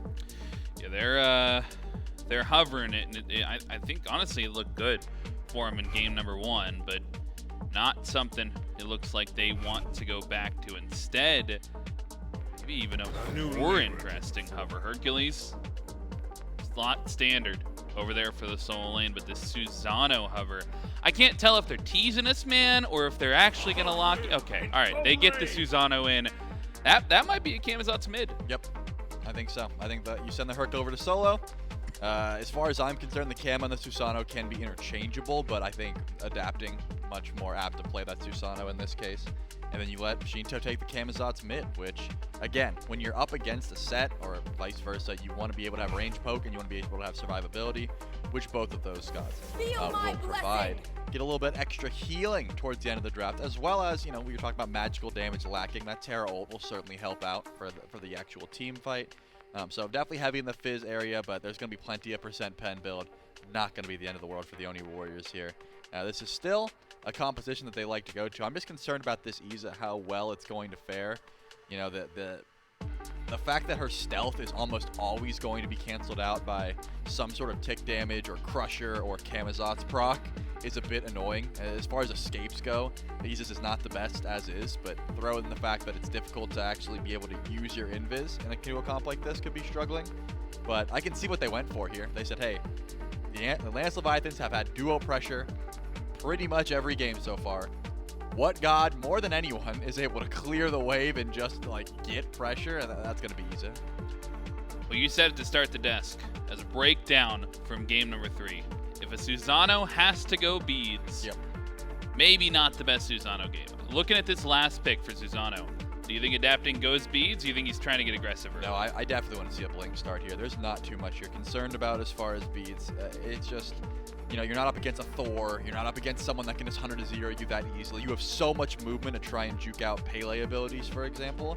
And as long as you're staying away from the Terra, you're going to be all right. I definitely want to see a blink start here if I see the beads. I understand the mindset of, hey, we're going to win late game. We have Freya. Maybe I don't need to get active early, but I think with positioning alone and just using your abilities correctly, you shouldn't be in too much trouble as a Susano here. I'm a little surprised that Genetics goes for the Terra. I mean, brings the magical damage, but he played Ganesh games 1 and 2. Ganesh maybe would have forced the beads onto the Susano, and it was still up. But I mean, he opts for the Terra. Something we've seen him on before, and you know the supports have definitely flip-flop a little bit this set, but it's the only magical character on the side of the Oni Warriors. The other 4 physicals are going to have to be building some pen. They got to, you know, a lot of onus is on them to deal the right damage in these fights. Yeah, for sure. And I think that Genetics is probably tired of sitting back. That would be my guess, right? He goes to Ganesh, he goes to Ymir, gods that are just going to sit back and sort of watch the team die. If you're not like there, you're gonna be the first one dead, as we saw in that Ymir game. So Terra can get involved. She can get active early. She can actually use those AoE autos to clear the wave and help out, but also she's gonna be a part of that dive, which is a big difference maker. So I'm gonna assume that was what Genetics is like. I'm tired of just being the support guy that's in the back line. I will be, if we're gonna pick Set, Pele, and Ama, I will be diving with you guys. Now taking a look at these drafts right here, 5 gods now locked in for both squads. Potential to end the Oni Warriors win streak right here. The stakes are high. They could be higher. We could be in a game 5. But I mean, do you think the Atlantis Leviathans, do you think they close it out here, or do you think the Oni Warriors, they push us to 5? I saw Shinto and Pandacat yawn at the same time there. They are this is so casual for them. They're up against the Oni Warriors, who have only lost once since like their inception. And they're just on match point, like, well, you guys want to get food after that? After we sweep these guys, where do you guys want to eat? Like that's got to be the mindset here. But you know what? Panatom's yawning too. Another day at the office. Never mind. I lied. I tried to really just deep dive into their psyche here. It seems like they're not worried. Well, you get 2 yawns on the side of the Leviathans. You only get 1 yawn on the side of the Warriors. So, I mean, that's got to be yawn benefit, right? If there is some sort of nerf to Yawns, then yeah, I would assume so. But something people don't talk about enough, they're contagious. If Panda Cat just looked over and saw Shinto Yan, that could have been what That could have been it. And that maybe I'm just overanalyzing, but Panda Cat's been on point so far this set, so I'm not gonna look too much into it. I don't think you're overanalyzing. I think that's the right amount of analysis on the Yawns for the appropriate players. I mean, still though, it's both of these games. Well, for the Leviathans, they like to drag it out a little bit. I think they get the lead. That's fair. They find the discipline. They hold on to the lead, right? Which is good for them. We did see them, I think, throw a 20,000 gold lead maybe last week. Hopefully that'll erase from their minds the longer we go out through phase 2. The Oni Warriors, I mean, they're like a pizza delivery man, dude. It's 30 minutes or they're free. Like they're ending the game sub 30, or they're running it down, or they don't win it. I really like that. That play on words, 30 minutes or they're free. Yeah, I suppose. I would never call the Oni Warriors free. It's always going to be a bit of a battle, but it does seem to be their early game is where they thrive, and they're trying to go for those early Fire Giant plays, 20, 22 minutes or so. Before that, not too much. But if you just want to look at late game draft strength in general, again, I definitely lean towards, I want to be able to point at the Freya. Definitely lean towards a Freya late game just because we've seen what she's able to accomplish, right? If Freya is given the space to just free farm, it's pretty disgusting if you can get that itemization online. But I always have a question about the Camazots that has come back into the meta. Still very strong and impactful, but one of the few jungles that is very punishing if you can't actually land your abilities, right? Not the ultimate, I'm talking abilities. Like if you're not landing Vampire Bats, you lose like 60% of his kit, which can be difficult. You gotta be on point. Well, the Atlantis Leviathans, they're trying to close it out here. The Oni Warriors trying to push us to 5. We'll see how it plays out with Goran inbound. Thanks so much, Frog and Shelly. And yes, game 4, and one that could be pivotal last time around. And honestly, you know what? Let's grand scheme it, because I was going to say in phase 1, the Warriors only lost 1 set. But that's true all year so far. They've only lost 1 set as a squad. It ended a 15-win streak. Now they're back up to 5, and Chad is leaning ever so slightly, and it is narrow margins, but ever so slightly in favor of the Leviathans. And right now, inbound. Backs against the wall, and they go 4 physical, 2 assassins, Pagon on the Pele. It just feels like there's either an electricity in the air, and we're going to see something similar to Game 2, or the Leviathans. I mean, you look at it, Shinto's also on Camazots. Maybe that electricity's coming from the other side. Yeah, this is going to be an exciting game. Looking at the mid lanes, it's very risky characters. You think about the set, and that set's a lot less risky than a lot of other assassins. A lot of survivability, mitigations, dashes that go really far. Pele's an all-in character. Kama, for all intents and purposes, mostly an all-in character, just some survivability when he gets out. And then you have double assassins in the jungle, the set, also the Susano. A lot of physical damage on the warrior side. But if you're having one magical god and it's going to be your support, I think Terra is probably the best one you can choose. She scales better than most other gods. She gives you a lot of magical damage that genetics can actually build into now as like Divine. I would not be surprised at all if we see Divine, Soul Reaver, something like that. And this with the Izanami, so much kill potential. If Izanami hits 2, she could actually dash and look for the kill. Unfortunately, plays it a little slower than maybe expected. Maybe Jeanette expected him to dash in, but still a lot of damage. And I expect them to be bullying this 2v2 and still at least level 5. So much clear and a lot of fight potential. And in my opinion, this 2v2 is going to be all entirely on the back of genetics. Can he hit a sick wall to kind of block the Freya in or get enough autos off to be able to chase her down? And this Freya is going to have to play super safe until she's able to get that level 5 or her reach back. Well, there's a wall at least under on you. Again, pressure's there. Taunt good from the other side. And Panda Cat turns some of that damage around onto genetics. But it goes to show, like you said, how much pressure genetics and Netroid can put on in this lane compared to the first 2 games where they didn't really have a whole ton. And I have to give credit as well to Netroid because it feels like a lot of people, we're talking pressure, we've been talking a lot about Ola Run lately. He has been tried and true no matter what the meta is and where Izanami might stand. Going back to that pick over and over and over again, and here he finds himself on it, and he's found success in the past. We'll just have to see him. The damage kind of maybe speaks for itself, at least here in the early. Yeah, I mean, this is the point of the game that Net really wants to dominate. Is just not scaling. She's not a god you pick to scale, and she's also not a god that's going to play well into the Levi's late game comp. Not going to be able to dash away from Ronnie all too easily. Shinto's got a billion different ways to chase him down and to get his invis. Adapting has a billion different ways to chase him down and get his invis. Fine has a billion different ways to chase him down.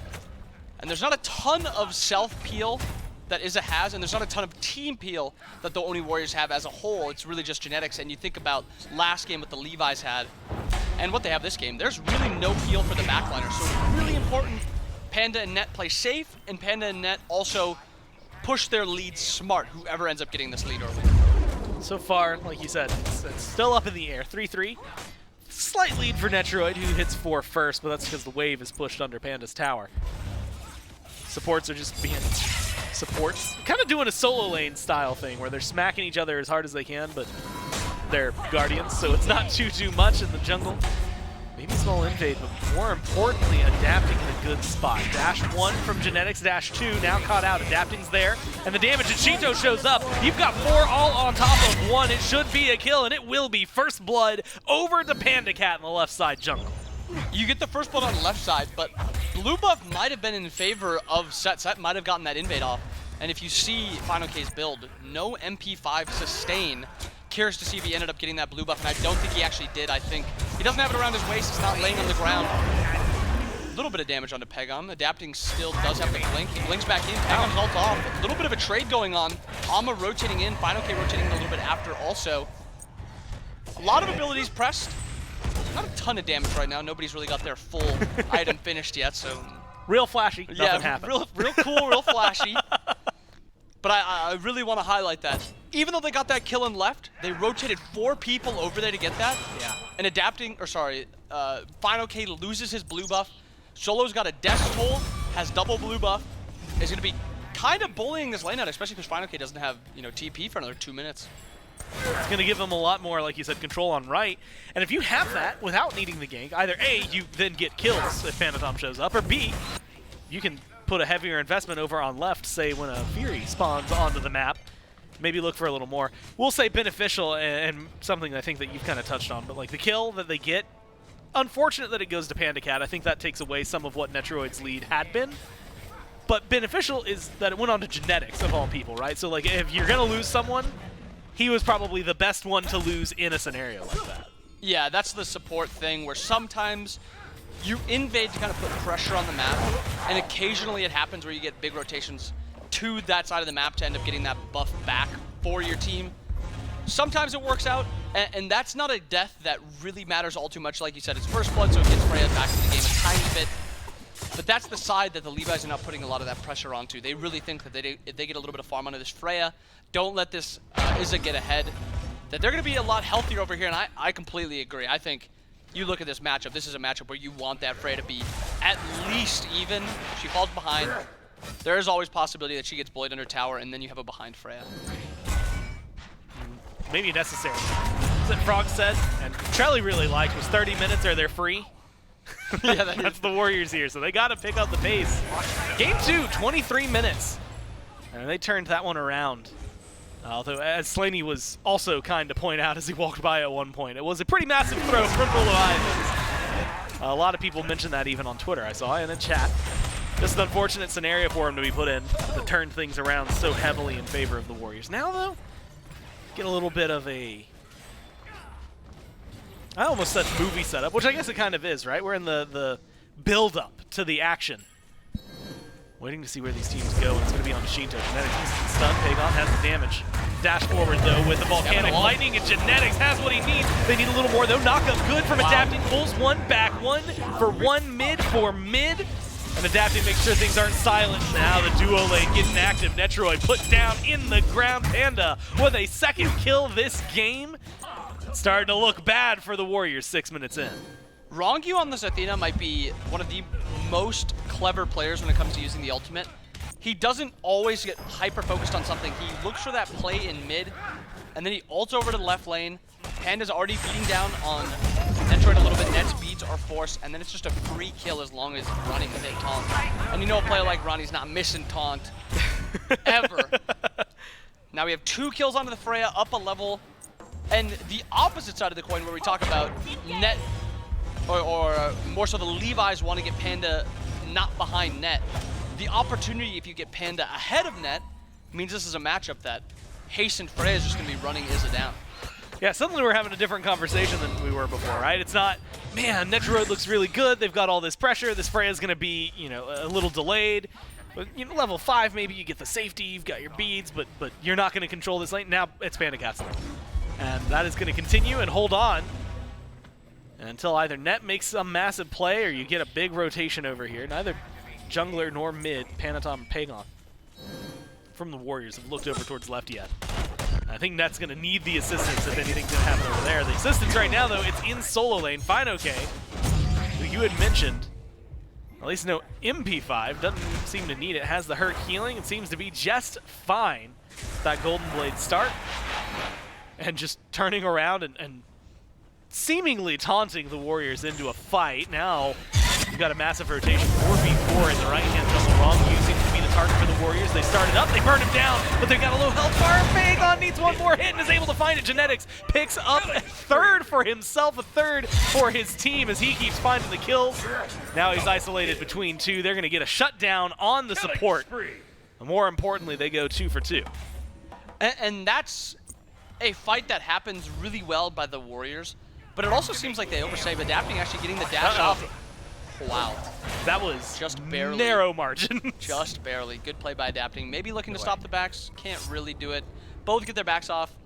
But that fight, really good start off by the Warriors. It seems like they weren't really on the same page where Genetics was still playing forward as the other 2 kind of retreated and went back to their blue buff.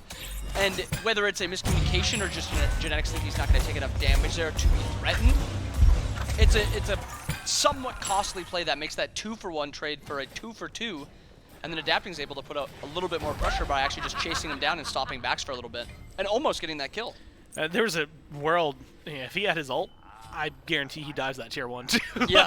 like, there's a different universe where Adapting walked away from that with 2 more kills and a 2-for-1 quickly changed into a 4-for-2 in favor of the Leviathans. But we don't live in that world right now. It's 5-3. Leviathans, 3 kills on Adapting, 2 over to Panda. It hasn't given a massive lead. It's 1,400 gold, something that is, as we have mentioned in the past, actually pretty manageable from the Warriors, at least in their position. But the position needs to stay, actually improve, I think, honestly. It's not just the gold down, it's the fights that have been going wrong. Purple buff invade from the Leviathans. Move on to Genetics. There's a Dark Portal lockdown onto Panda Cat. They force the ult, paying on Panatom and Shinto on their way towards left. Tier 1 tower is up.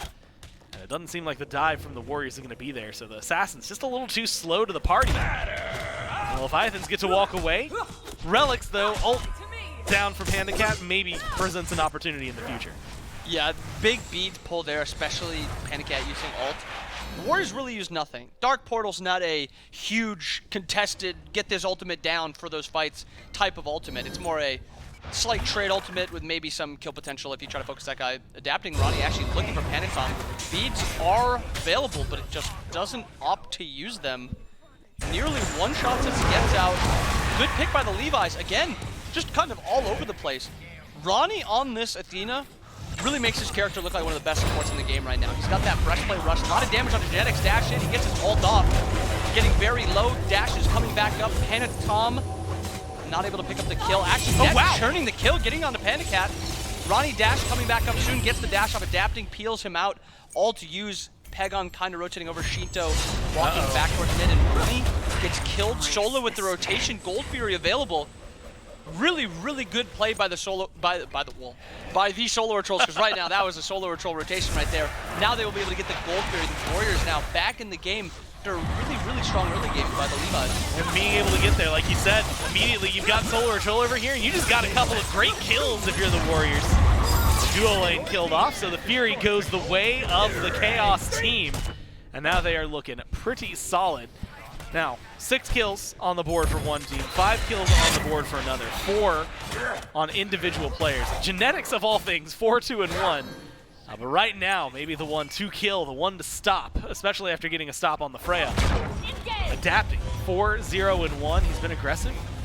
And if the Warriors are going to win fights, it's either kill him or do what you just did and have Solo rotate seemingly out of nowhere to stop these fights. And I don't even know where he teleported to. It's almost like he teleported to that purple buff ward that just despawned, and then he just walks through tower and walks through and gets that free kill. And it mostly was a free kill. Ronnie had already used dash. Nothing was really available there. And exactly that. They have to play around Solo Troll's rotations when he makes them, because he's a very, very good rotator, but sometimes he over-rotates too much, so they have to be making plays when he comes over. He's got now a 2-level deficit, well, 1 level just went down to, and he's still looking to rotate a lot. So I'd expect, if the Warriors do opt to fight, they're going to try to not fight when FineOK is able to rotate to it. He hasn't opted for the full upgraded TP as Solar Troll has, so I think that is a big kind of contention spot where one has upgraded TP and one's TP is still not upgraded. Now we're in a position, specifically with adapting. This could get awkward real quick. Panda Cat whoop onto Netroid. Dash is good, but like you said, he can chase down, force the invis out of there, gets the damage, needs a little help though. Adapting getting low, and he's got the help that's necessary. Panda Cat kills off Netroid up into the sky, shots down, raining hell onto Genetics. Meanwhile, Pagon dies over in mid. Panatom trades that one out, so they go 1 for 1. And one part of the map, but they go 2 for none in the rest. Makes it 3 for 1. Levi lead 9-6. And a couple of clean engages from them are going to give them a lot of pressure over in the left. Maybe even the tower if they can get it. Looks like they want one minion. I think they want to keep it alive right now to have part of this wave actually die to the tower before Net can even get there. Kind of keep some farm away from him. But just for a second, I want to take a look at the Warriors mid jungle. We've seen Pagon run the set a lot. Yeah. And this game, they opt to put Pele mid to kind of match what Shinto's been doing. Shinto plays a lot of Pele in mid.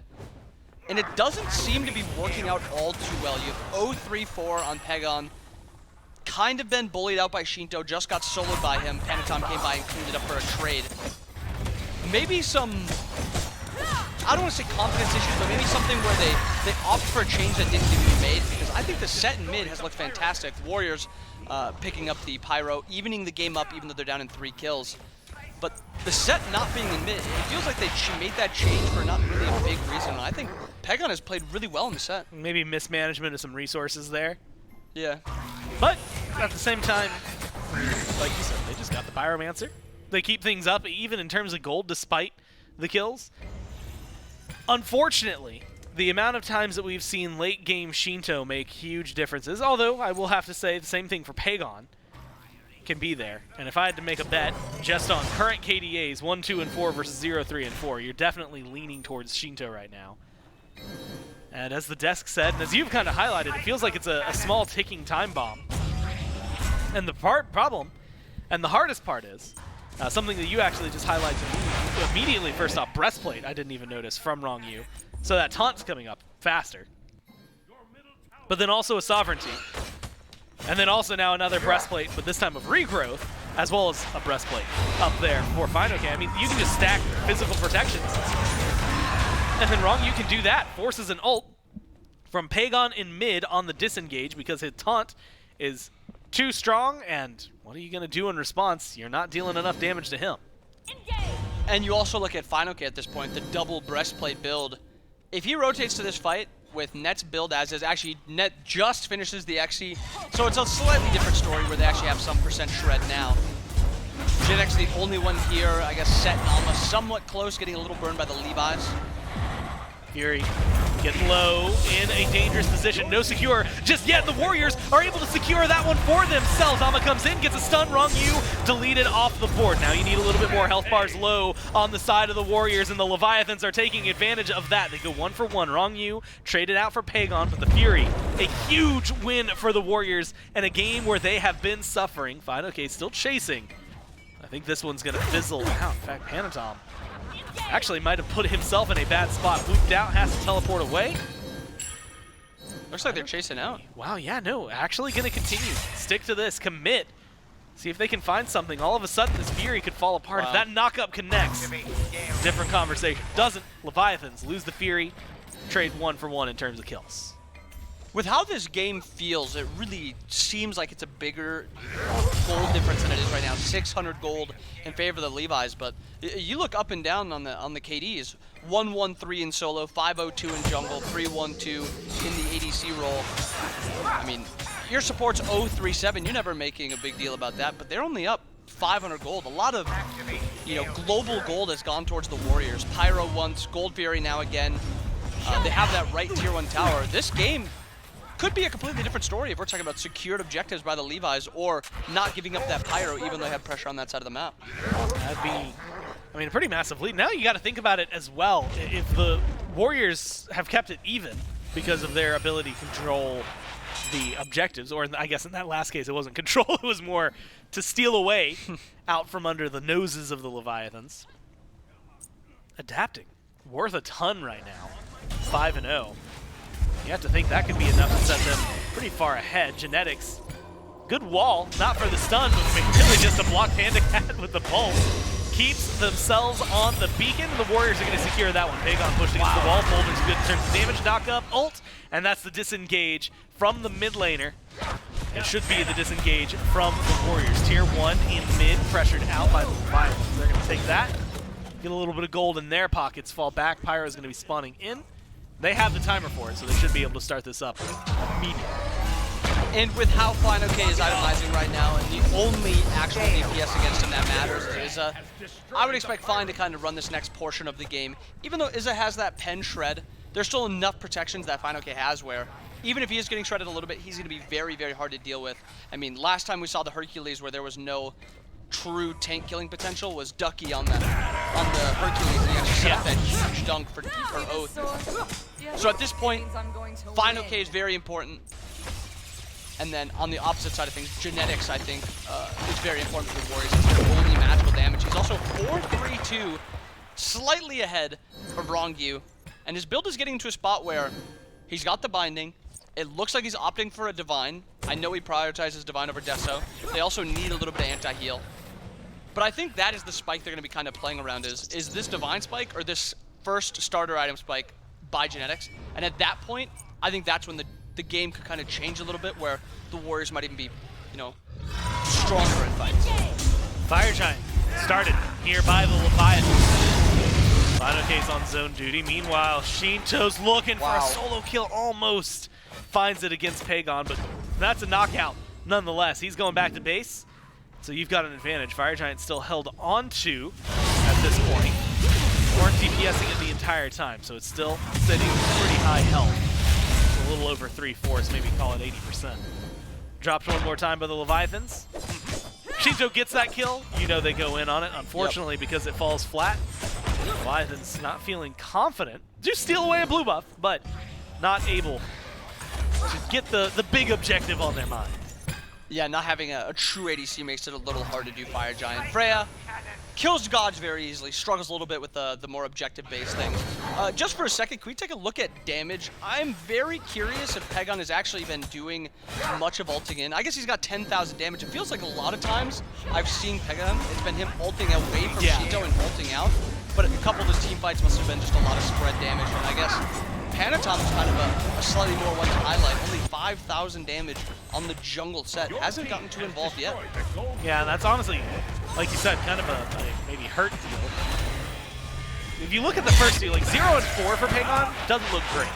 The 5, though, really helps, at least offset it. It's still not a great KDA, but it at least gives him a little bit. Maybe they're going to do a little more here in mid. The chase is actually on. Sot, dazzling offensive, doesn't get the stun, forces Panda Cat to the sky. He returns a little bit of damage, adapting, moving around the side. He's 5-0 and 2, and he's going to look to try and extend that good knockup, pull back in. Pagon tries to spread some damage, but it's Shinto who shuts him down before it can start. And now spread around. Got a lot of low health bars on the Warriors, and it's just fallen left and right. Rongyu, Shinto, call them out. They're all picking up kills. Shutdown kill from Sot at least gets rid of adapting in response. But the Leviathans, they've got bigger targets on their mind than finding and chasing these kills. Tier 2 immediately where they head. Minions right behind them, not a lot of damage. Can't go for the Phoenix just yet, but a 4v2 for 10 more seconds. They've got control. No way. He's just gonna get his TP stopped. I thought Final Game was going for a lot more. Just Maybe TP they right will. in. They still got some people here. No, Panda Cat has no Panda's mana. no mana. Is this a worthwhile trade? It's just good wasting chase? time by Solo. It's Panda not getting his back off means he's still not going to be coming back. Panatom is actually going to be spawning soon. Fire is no longer a threat for the Levi's. It's not something that they can do. And actually, the Warriors are opting to pull this. Both Alma is a here. 4v2 setup. 3 people walking from base with Levi's. Not getting burned too much. Looking between the Fire Giant, 3/4 health, and maybe the rest of the Levi's. Instead, it is a pause, as you mentioned. The rest of the Leviathan's now finally there, but I thought it was a little goofy from Sot.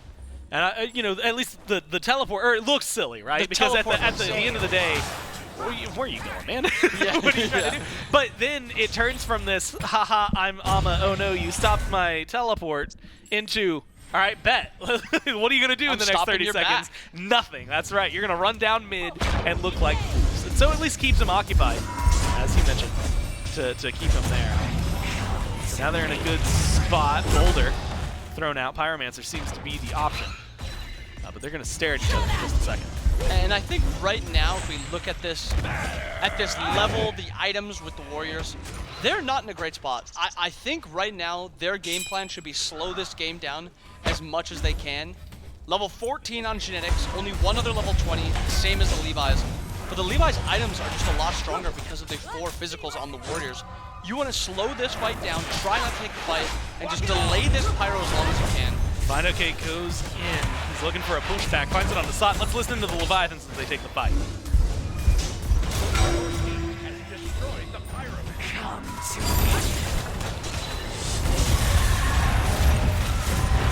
spree.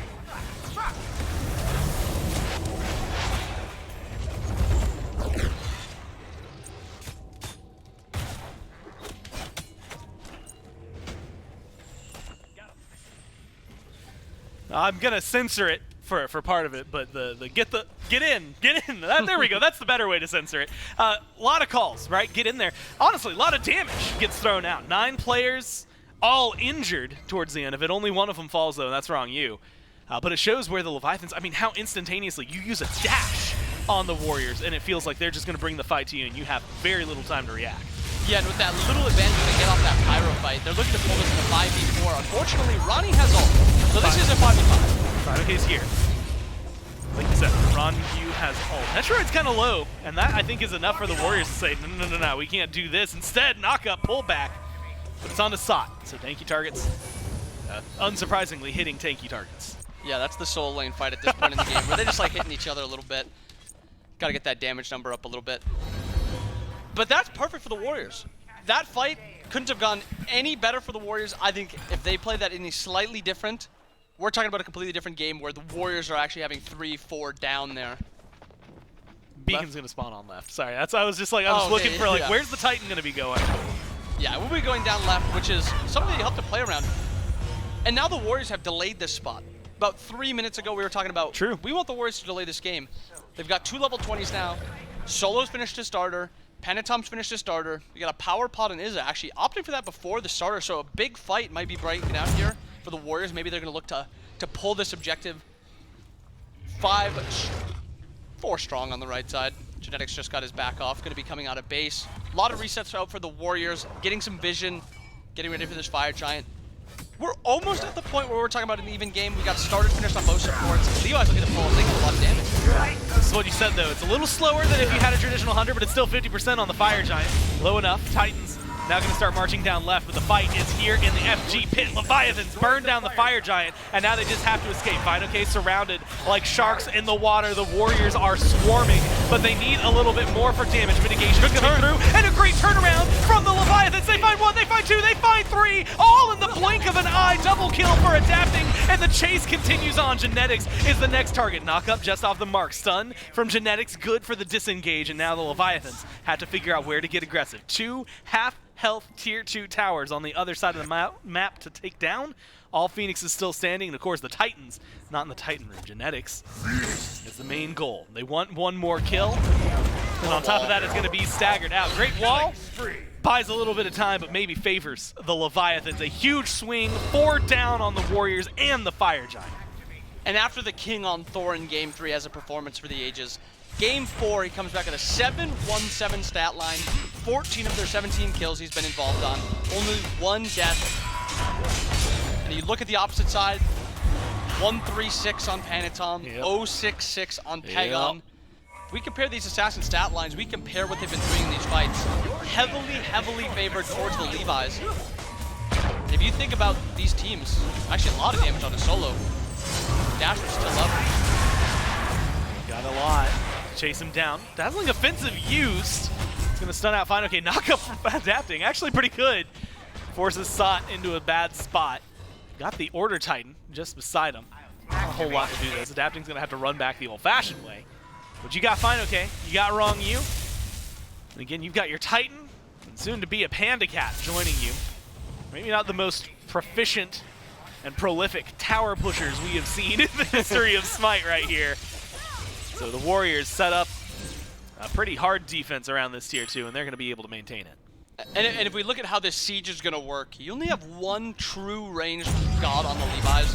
Athena obviously has passive. We're not going to count that. Yeah. So all you really have to get this Phoenix without actually taking a fight is the Frey to poke it down. I'm wondering if the Levi's want to look for like almost a full engaged fight, and they do just like that, dash on. And it gets a lot of team. Oh my god, Genetics is just getting burned down. Genetics is gone. Genetics had nothing to answer to that. And a great taunt from Wrong You kicks things off. Adapting continues the pace. Frontline for the Warriors goes down with Sot. And you've got 40 full seconds without the Warriors at full power. Left side Phoenix immediately taken down. Mid Phoenix is the next target. It should burn pretty quickly. 5 with Fire Giant back. And TP in for Fine OK. Mid Phoenix gone. Shinto chasing down Pagon, trying to turn that 6 into a 7. Can't quite chase him the full way.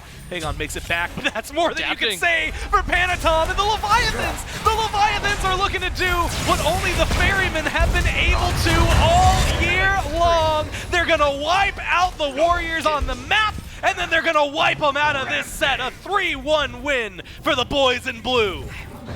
And overall, that entire game, the Levi's looking absolutely clean. Team fights, 2v2s, 3v3s, objectives.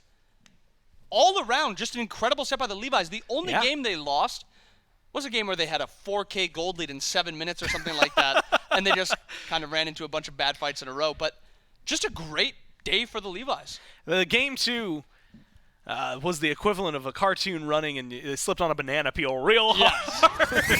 Otherwise, like you said, I mean, game 1, game 3, game 4 especially, I mean, that one felt oppressive. You know, we had moments, especially in game 1 and in game 3 from the Warriors where it's like, man, this could be anybody's game, but this one, it just, to me, it felt like every step of the way, every new fight was just one more step further ahead. If that Pyromancer and that Gold Fury from early on in that game goes slightly differently, we're talking maybe a stomp in game 4 as well. And that's considering how much of a stomp this already was and how clean it was by the Levi's. Like those 1-2 misplays, I mean, adapting into the game 10-1-9. Shinto was bullying Pegon for most of the game. Overall, just a lot of bright spots by the Levi's. Well, they had a stacked, I feel like, beginning first 2 weeks in the teams that they've had to face. But they've come out on top today, and they looked good doing it. A 3-1 win for the Leviathans over the Warriors. That's going to do it for myself and Inbound. Throw it back to the desk and let them break it down for you. The Leviathans take it in 4, and it's a clean 4. Oh, yeah. At that. I mean, it looked like they were in control for portions of all 4 games, and I think Bobby said it. They lost a couple of bad fights in game number 2, but other than that, I mean, I don't really know where you pull on the mistakes from the Levi's. They look great. I mean, they certainly did, and I want to talk about a few things. Number 1, adapting, immediately bounced back with that Thor performance, and this time around on the Susano looked so clean. Was able to confirm so many kills. Shinto absolutely dominated the mid lane this set. Pagon did not exist as Pele. I mean, he did decent damage, but he had to ult out defensively how many times in that game, which is something you never want to do on a pick like Pele mid, because that's the benefit, right? She doesn't get bullied because she has so much pressure, so you can leave. You don't want to be using that ult defensively, so Shinto gets the better end of those trades. Fine OK was absolutely unkillable because, you know, you're facing a 4 Fizz comp, so you don't have to build any magical defense, and Fine OK was able to just W key. And then, of course, prioritizing Wrong You to get this Athena just provides such easy setup for the squad, right? Those taunts were on point. Defender of Olympus, just to give protections to FineOK, who is already unkillable, but to be able to use that global presence to just set up for the team. And it means everyone gets to play on easy mode, right? When you have an Athena, you don't have to think about, can I hit this ability? Do I have to predict jukes? It's just set up for you. The Leviathans, whatever they were doing, as far as picks and bans go, is their strategy. I mean, like, it just seemed like they got exactly what they wanted and they executed. And Slaney was walking by before last game and he said, 4-1 should have been a 3-0. And that's the kind of confidence you need, and I gotta say he was right. Yeah, I mean, I think they're right to have that confidence. We always talk about like how these sets form their own little mini meta, and I feel like you really did feel that in the picks and bans. But the Levi's, they were the ones adapting, and I think a lot of that pressure came through mid lane that game, and we've got Shinto standing by to talk about it. That's right, I've got Shinto here, and first and foremost, man, you are the second team this year to beat the Warriors. How's it feel? Feels amazing. It feels really good, and yeah, pretty much. I know we were talking about it, but at least for us, like the games were super fun to watch. You had said they were super fun to play, and you got to do a pretty wide variety of gods, even bringing out the Kamazots in the last game. So what was it like, I guess, for your team as a whole, like adapting, especially after game 1 to game 2, and then game 2 to the rest of the set? Yeah, we were really confident. Even the game we lose, we were like so confident we could have won that game too. So yeah, we were just confident, and yeah, it was some really fun games. I do have to ask about game 2, though, because it was a pretty massive lead for you guys, like really, really early in the game, and the things just went wrong. So what was it that in your eyes that broke? Yeah, it was me kind of greedy with farm, and then Sot picked me in the raid. It was a Sot moment. I didn't expect Sot there, so he killed me, and then he get like a big shutdown kill, and then after that Max gets soloed, and then yeah, it was all fall apart after that. Well, you guys end up winning this one. It's 3-1. I'm kind of curious, in your mind, like what's the future of the Leviathans looking like after you've gotten this clean this quick? Winning everything. Winning worlds, winning everything. There you go. There you have it. Winning everything. Congratulations, man. It's a fantastic win. It was fun to watch. And again, congratulations on that, and thanks for your time. So we'll throw it back to the desk and then close this one out. Keeping it simple. Shinto wants to win everything, wants to win worlds, and you know everybody's got their eye on the end of the rainbow.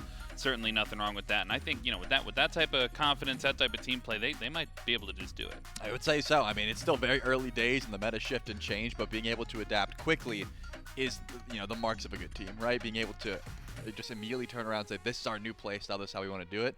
And when playing at this level, I tend to agree. Well, that's one set done. We can take a look at the schedule, see what the rest of the weekend has in store for us. That's halfway through officially. We covered some matches yesterday. That's one of our matches down for today. Coming up next is the Highland Ravens going up against the Jade Dragons. One more team that we saw yesterday. The Atlantis Leviathans, though, they close out both of their sets this week in a double header for them, and they win them both 3-1, leaving the weekend 2-0. Well, then I'd have to see what that does to their standings. I'm a little bit concerned. Like, if that does then put them at the top. Maybe. I think it does. It does indeed. Put them at the top, leading the wins over for the entirety of the league. Still only halfway through weekend 2 here at the Road to Worlds Phase 2. But Elite 3-1, the Atlantis Leviathans, and importantly, only 1 or 2 teams remaining undefeated. The Styx Ferrymen on the left side in the Order Division, the Chaos Division, it's the Camelot Kings, but they still have more matches to play this weekend. They could be knocked off that undefeated streak quite soon, depending on how their matchups go. But up next, we've got the Dragons versus the Highland Ravens, both third in their division, and another one of those cross-division matches. So this matchup is only going to happen once during the entire phase here. This matchup, you only get the chance to win it once. They've got to come out to play today. They definitely have to come out to play. This is one of those matchups where I think both teams need wins just to try and, you know, start to actually get some momentum together. I think once you get one, it's very easy to start stringing them together. But when you're up against a squad, I would say relatively even matches, the Ravens versus the Dragons, it's going to come out to not only just the momentum of like trying to get, you know, game number 1 under your belt, but I think learning a lot from what we just checked out in picks and bans here. There's a bit of a meta starting to form, and it's exciting to watch. Play on field, who adapts to the meta, who brings their A game. There's a lot to see for set number 2. But that'll do it for us on set number 1. Stick around through the break for set number 2. Time I close my